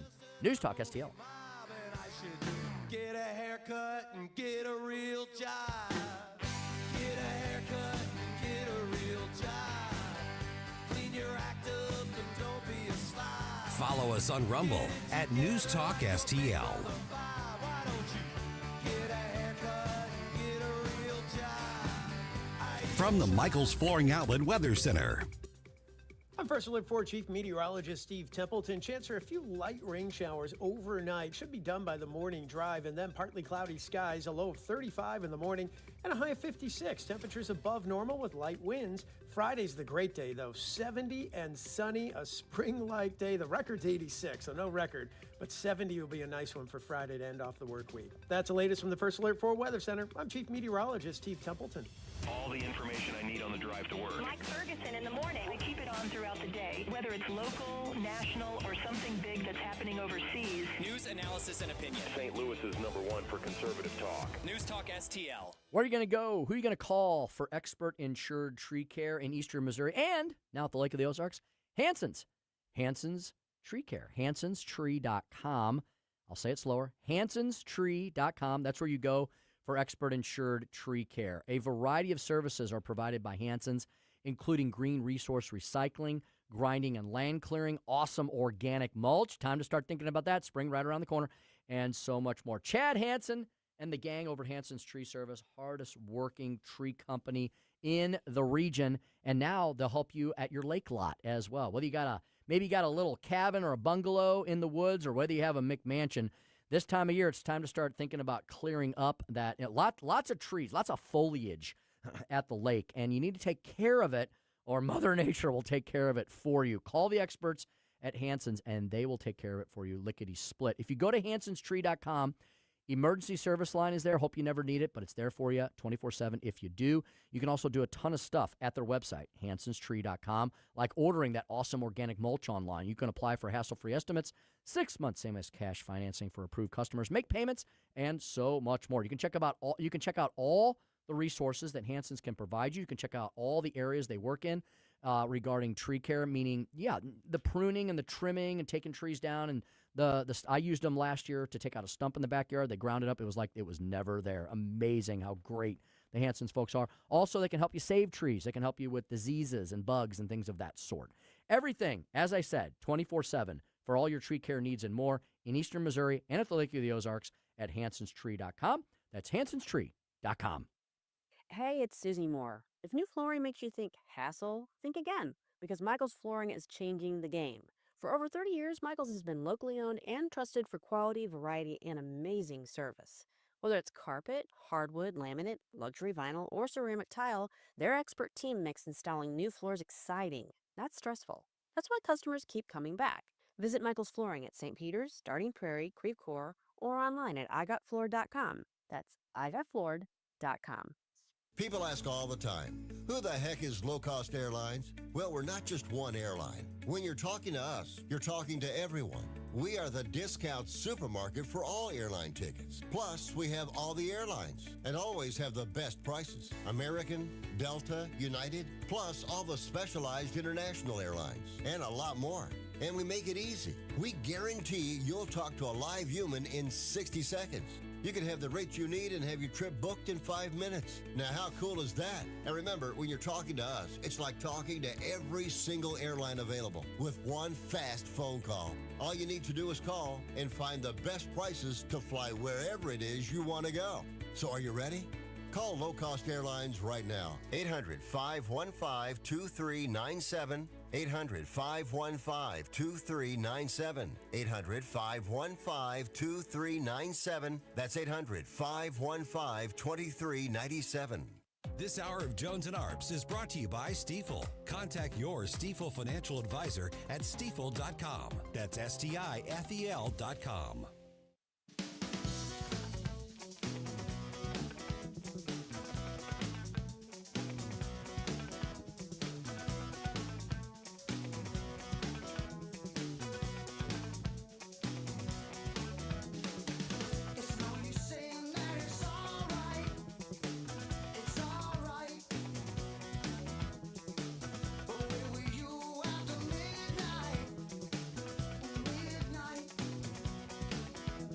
You're listening to Tim Jones and Chris Arps.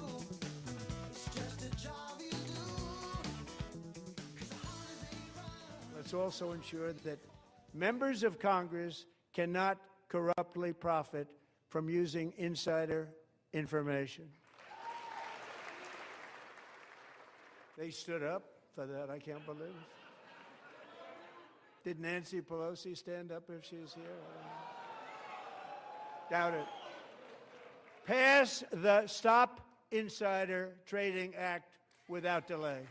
Seems like a no-brainer, Chris. And even Elizabeth Warren and Donald Trump agree on that point. I would have loved to have seen a shot of Nancy Pelosi when he said that. The cameras didn't get to her quick enough, though. Yeah, she might have been 1 or 2 vodkas in, by the way, as well. Hey, let's talk to our next guest. He knows a little bit about those things and more. He is Vivek Malek. He is the treasurer of the great state of Missouri. Mr. Treasurer, thanks for joining us once again here at News Talk STL. Welcome, sir. Thank you very much, Mr. Jones and Chris. Appreciate you having me on the radio very much. Why does he get Mr. Jones? What's up with that? I'm just kidding, Mr. Treasurer.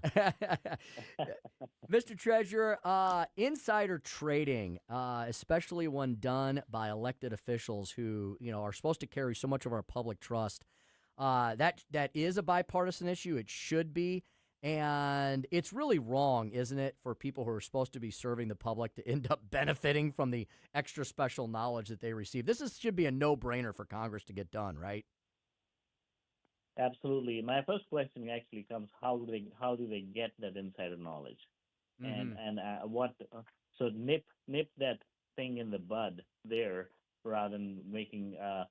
And I appreciate President Trump bringing this issue, but my biggest question: how do they even get that insider information in the first place? What's going to happen at Wall Street? So I think that is where the money needs to be spent on asking, like, what's going on there? How do you people get that information before anybody else does? Great point. Mr. Treasurer, one program that you have been touting and you've done an excellent job with is the Unclaimed Property Program, and I benefited from that program personally. A few years ago, I went to the website, and I had like a $75 refund check that was due back to me. A friend of mine, we rented a house out in St. Charles County, and the electric cooperative that supplied our electricity owed us a refund. I had forgotten all about it. I used the website and got a $75 that I wasn't expecting. So thank you, sir.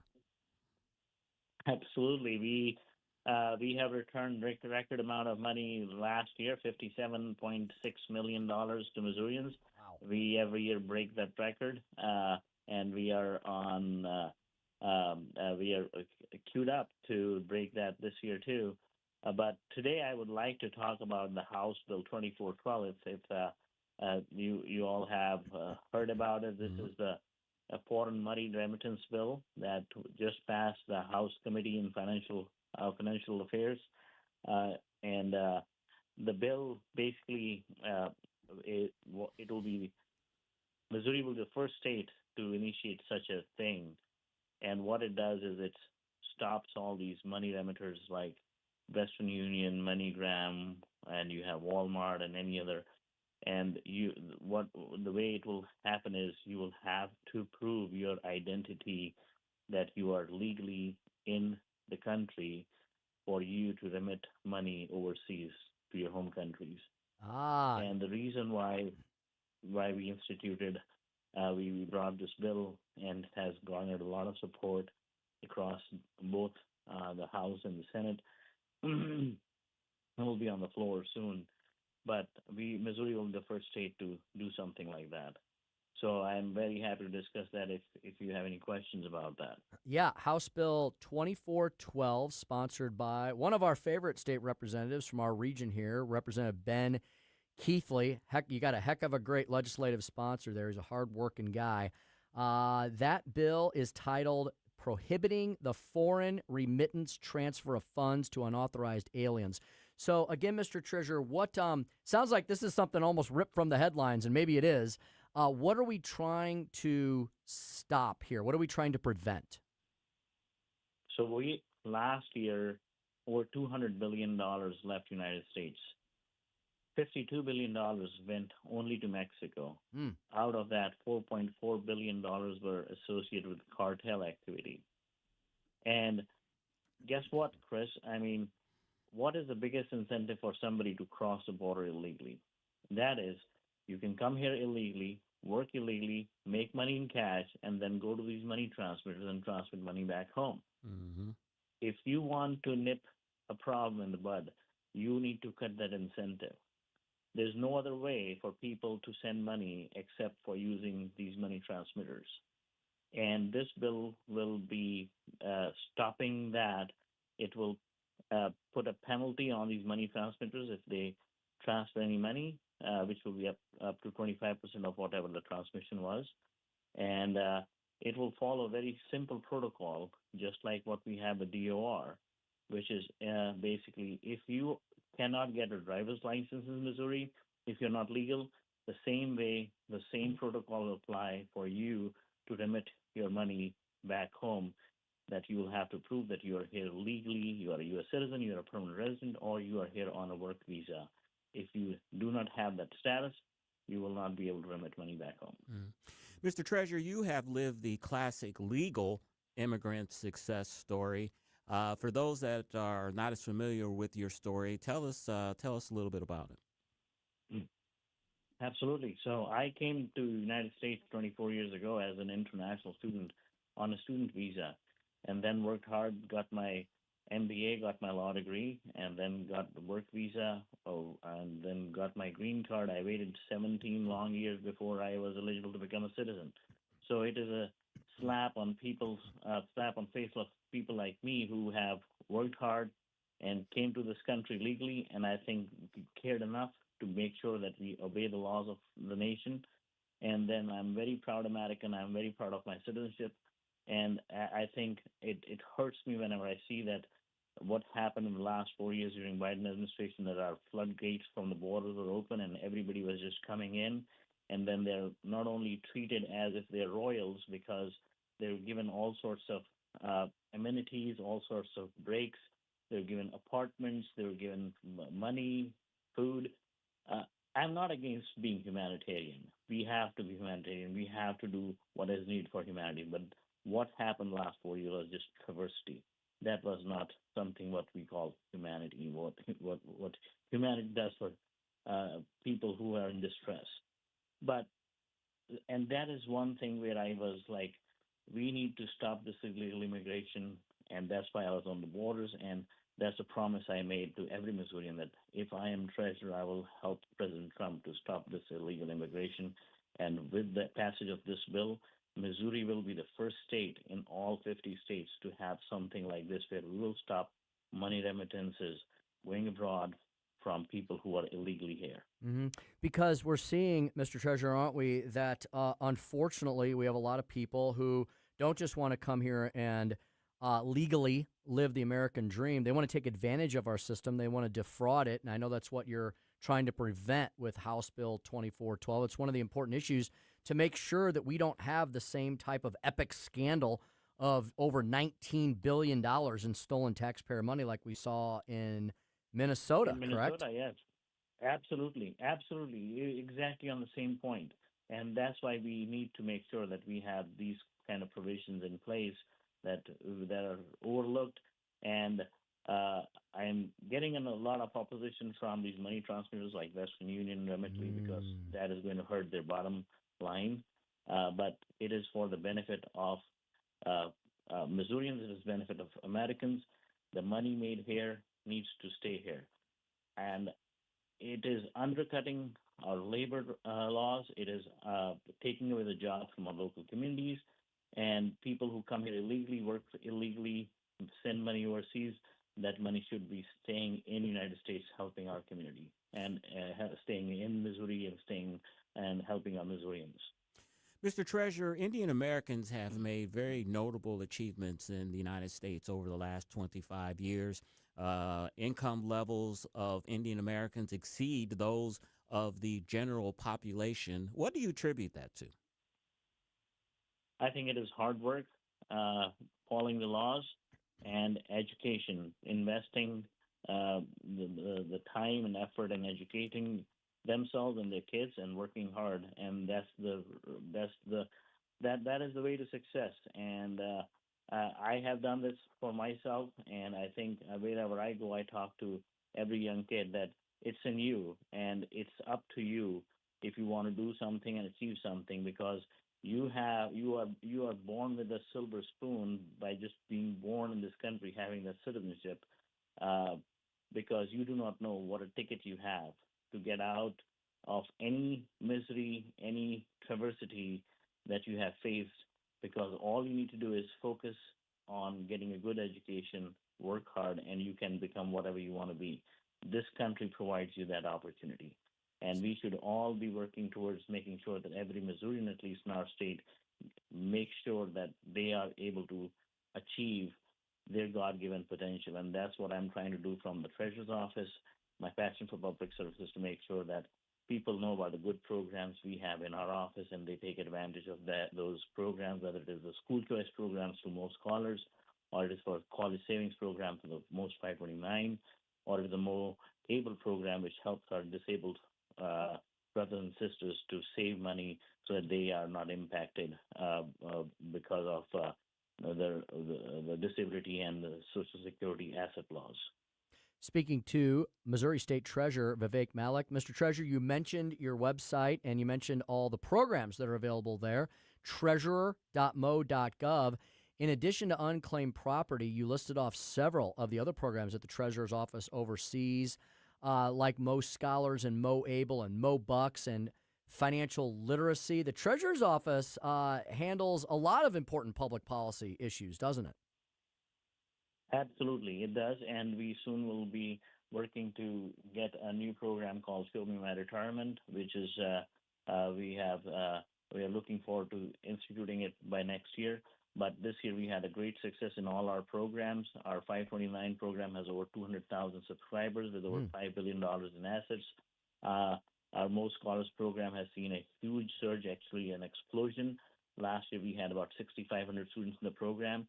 This year we are expecting to have by right now, we have over 7,000 new registrations, which has made the program over close to 13,000 students. So by the time it will be July, we are expecting at least 11,000 new students joining the program, which will bring the total student population to close to 17,000. So it's a huge surge from last year, which was 6,500 students to 17,000 students. Mr. Treasurer, one of those programs that you administer is the Mo Bucks program. Tell us more about that. Absolutely. MoBucks has been a game changer for the state. It's an economic development tool, and we have given more money than any past treasurer has done during their tenure. We currently are at $780 million that we have disbursed to both small businesses and ag, helping over 600 small businesses and agriculture small farmers to make sure that they have the capital that they need at low interest costs to not only propel their businesses and make their bottom line bigger, but also to make sure that they are part of the economic development and economic engine for the state to create new jobs, bring new jobs to Missouri, and make Missouri an economic success. Mm-hmm. Mr. Treasurer, before we let you go, I know you are very engaged with the legislature right now because they're in session. You're working specifically on that House Bill 2412 that's sponsored by Representative Ben Keithley. I would imagine you would love if our listeners would hear your call to try to do everything we can to protect our taxpayer dollars and contact their state representative and state senator, right, and ask them to move 2412 onward. Absolutely. And in addition to that, we have also an HJR 159, which will help us, which will be going on the ballot, hopefully once it passes both House and Senate, on the ballot this November to make sure that the Treasury Office gets a little more authority to invest in new instruments, because right now we are kind of tied with what we have from the 1945 Constitution, and we can make a lot more returns on our investments than what we have been. So that will be a big help to have some awareness on the HJR 159 as well, which will be coming up soon on the House floor as well. Fantastic. Missouri Treasurer Vivek Malek. He is on Twitter X at Malek Vivek, treasurer.mo.gov. Mr. Treasurer, great to have you back with us again today. Thank you so much for your time. Thank you, sir. Thank you, Chris. Appreciate it. Mm-hmm. Thank you as well. All right, that's Vivek Malek. Like the cake. Treasurer. Like cake. Vivek like cake. That's how you're supposed to say He it. reminded me of Yes. that one time when I saw him, and I never forget that. Do not screw up a man's name. All right. Just like that, we're about to approach the final segment of the show, but you're not going to want to miss this. Chris, you're going to tell us all about yet another fault. See, I was a Ford. You're either a Ford or a Chevy person. And I was always a Ford guy because my dad was a Ford guy. I've driven Fords. Don't have one currently, but I always enjoyed them. They're making mistakes again. Again, they still haven't learned their lesson, Tim, and I'll give you a preview. It's regarding electric vehicles. So disappointed to hear this. But stay tuned. Maybe there'll be brighter news ahead. Before we hand you off to Larry Connors, USA, on the Tim Jones and Chris Arps Show, 1019, 94.1 News Talk STL. Follow us on Rumble at News Talk STL.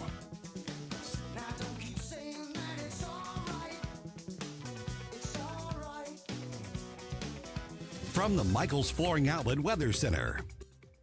I'm First Alert 4 Chief Meteorologist Steve Templeton. Chance for a few light rain showers overnight. Should be done by the morning drive, and then partly cloudy skies, a low of 35 in the morning and a high of 56. Temperatures above normal with light winds. Friday's the great day, though. 70 and sunny, a spring-like day. The record's 86, so no record, but 70 will be a nice one for Friday to end off the work week. That's the latest from the First Alert 4 Weather Center. I'm Chief Meteorologist Steve Templeton. Ever feel like just a number in a waiting room? Hi, I'm Shannon Tribune, Director of Operations with Body of Health Direct Primary Care. Navigating the medical system can be a maze of stress. I'm your personal guide at Body of Health. I handle the messy parts of medical care, the logistics and complex coordination, both in and outside our walls, so you and Dr. Tobler, that's my dad, can focus on what matters most, your health. At Body of Health, you're not just a patient, you're part of the family, because that's healthcare the way it ought to be. To learn more, schedule a discovery call at bodyofhealth.com.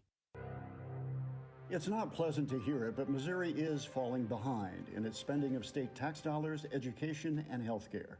But there are ways to get Missouri moving forward again and produce a better life for all of us.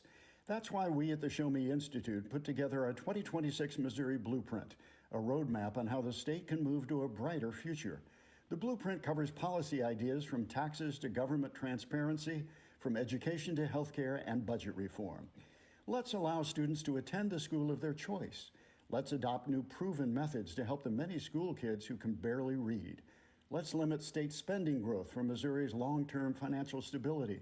And let's invest in future needs with more nuclear energy. Why not common sense reforms to make things better for all Missourians? Check out our 2026 Missouri Blueprint, moving Missouri forward at showmeinstitute.org. The Show Me Minute has been brought to you by Show Me Institute and Show Me Opportunity.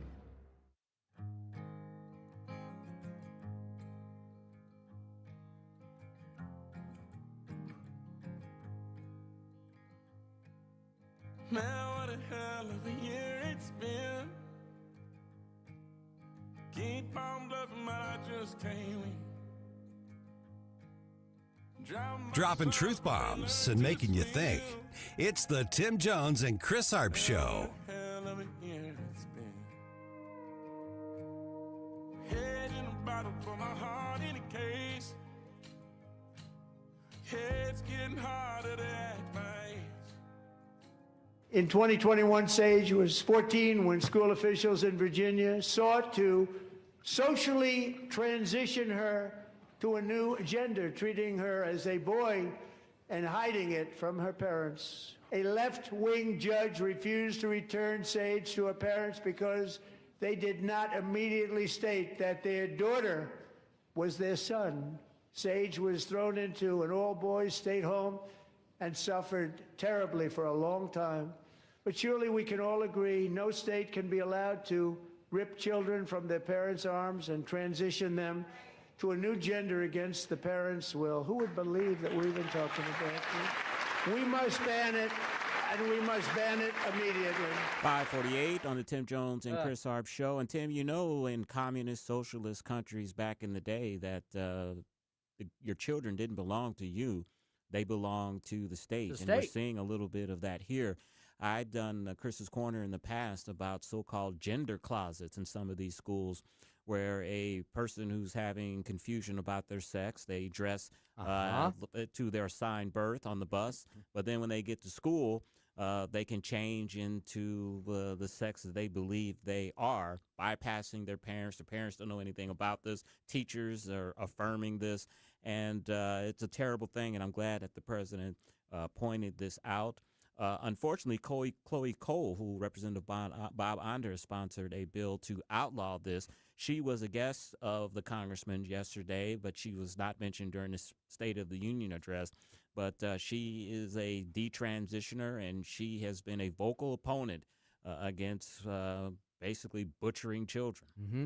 For this situation, for this issue, and for the violence, the cultural violence issue in our country, Chris, it sounds like we need to invest a lot more in mental health services, and we need to get a lot more people into a lot more counseling instead of pumping them full of drugs, testosterone, and estrogen. And I think we also need to, I don't know how you do this, but change the culture, because the culture is affirming this and telling people that if you don't feel that you are your sex at the sex you were assigned at birth, that you can be something else. We have teachers, we have Hollywood, we have the culture telling them that it's okay. So that needs to change on that level as well as changing laws. You know, some of these things are irreversible, right? Like you're going to tell me that a 10-year-old who, you know, may want to be a dinosaur today, and then maybe a girl tomorrow, and then a boy again the next day, you're telling me that you're going to send them to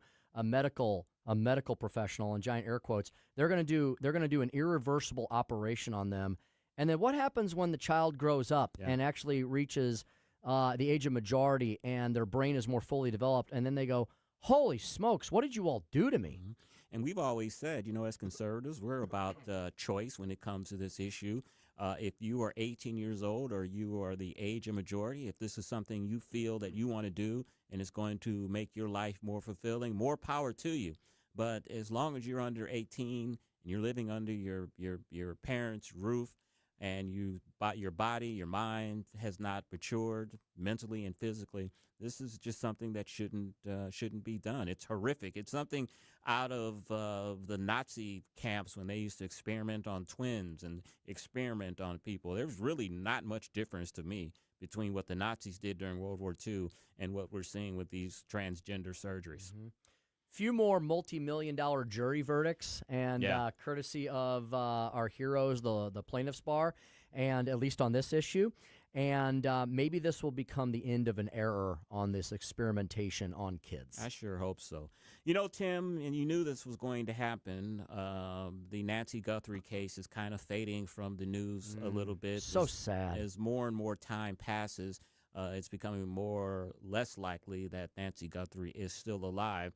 The latest development is that Savannah Guthrie and her family are now offering a $1 million reward for her mother's return. And many people are questioning, and I'm not one of them, but I've heard talk on the internet that this $1 million reward should have been offered, at the beginning stages of this, not 16, 17 days later. I don't know if it would have changed the outcome and she would have been found any quicker, but it seems that many are saying that $1 million should have been a reward much earlier than now. It's hard to second guess that. I mean, in the early days, I think it's human nature to hope against hope that, you hope that maybe mom wandered off somewhere, or maybe, someone does have her and they'll return her for, I think they really, really thought this was a straight line kidnapping, and that there would be a ransom note and they would pay that and mom would be returned. That'd be the end of it.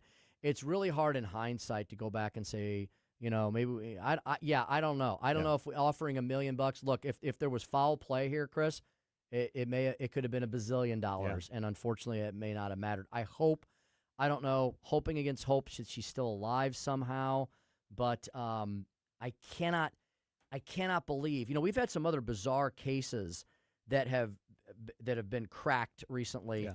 And this one seems to be one of those that's just confounding everyone. That not only did she, but whoever the assailant or the captors were, have all literally just vanished into thin air. Yeah, exactly.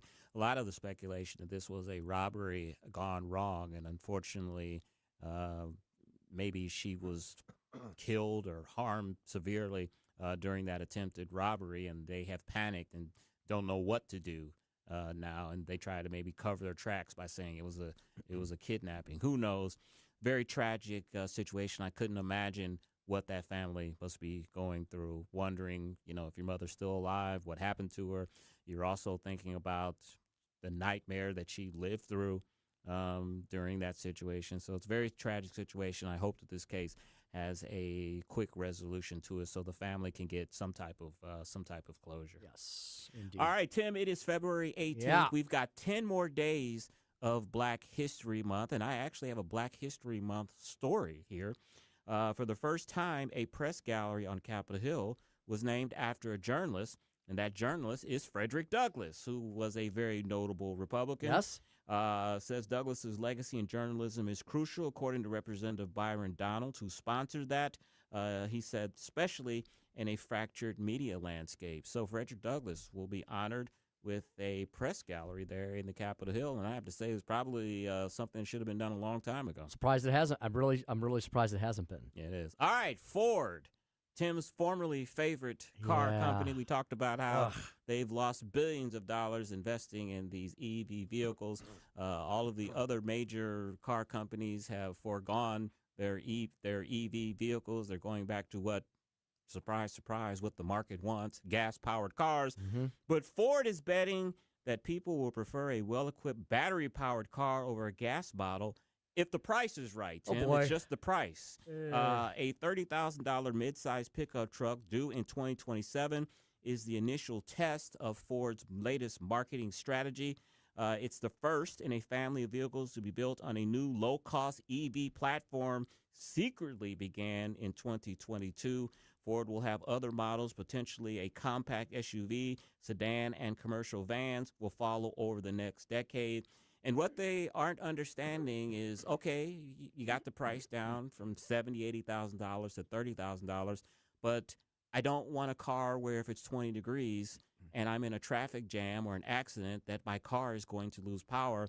I don't want to do a cross-country trip and I have to plot out on a map where there are charging stations. That seems they're not getting that aspect of this. Americans want things immediately. They want them to always work. The reliability does not seem to have reached its zenith on these vehicles. Their range does not seem to be there. Someday, hopefully, you know what? And look, I don't know that electric cars actually solve our problem, because do people understand where electricity comes from? Exactly. Right? It comes from coal. Yeah. And so I hope that there's like we often talk about, some kid somewhere is going to split some mitochondria in half and invent fuel cells, and that's going to solve all of our problems as far as energy efficiency. Until they increase the range, and when it gets to a point that it takes about the same amount of time to charge a vehicle as it does to go to the gas station and fill up, I want no part of these electric vehicles. Sorry, Ford. Go back to the drawing board. Not until I'm retired, maybe in a golf course community in LA, and I go across the street. Really? Yeah. That's the only electric vehicle I want, is a golf cart in a retirement community. Done. I hear you. All right, great show today. Up next, of course, is Larry Connor's USA. He's going to have the story behind the story. And today's story behind the story is the Texas blizzard that stranded hundreds of travelers. Listen up. Next, you have been listening to the Tim Jones and Chris Arps show on 101.9, 94.1 News Talk STL. Drive safe and have a great evening. Are you a proud American? Then join us for the Lincoln Trump Dinner, March 20th at Old Hickory Golf Club in St. Peters, hosted by the St. Charles County Republican Central Committee. The evening features a VIP reception, dinner and program with live music by the Comparato Trio. Register online at stcharlesgop.com. Don't miss this celebration of America's 250th year, the Lincoln Trump Dinner. See you March 20th. Looking for a hardware store that treats you like family? Welcome to True Value Schneider's Hardware, your local gem in Old Town St. Peters. For over 100 years, we're proudly serve you St. Charles County, providing everything from lawn and garden supplies to plumbing and electrical. Need a bolt or fastener? We've got you covered. And don't forget, we're a steel dealership. Whether you need sales, parts, or service, ask for Charlie or Jerry when you come in. We're here to help. Call 636-278-4461 or visit us online at truevalue.com/Schneiders. Hey guys, don't miss Straight Lines with Elizabeth Kaiser every Sunday evening at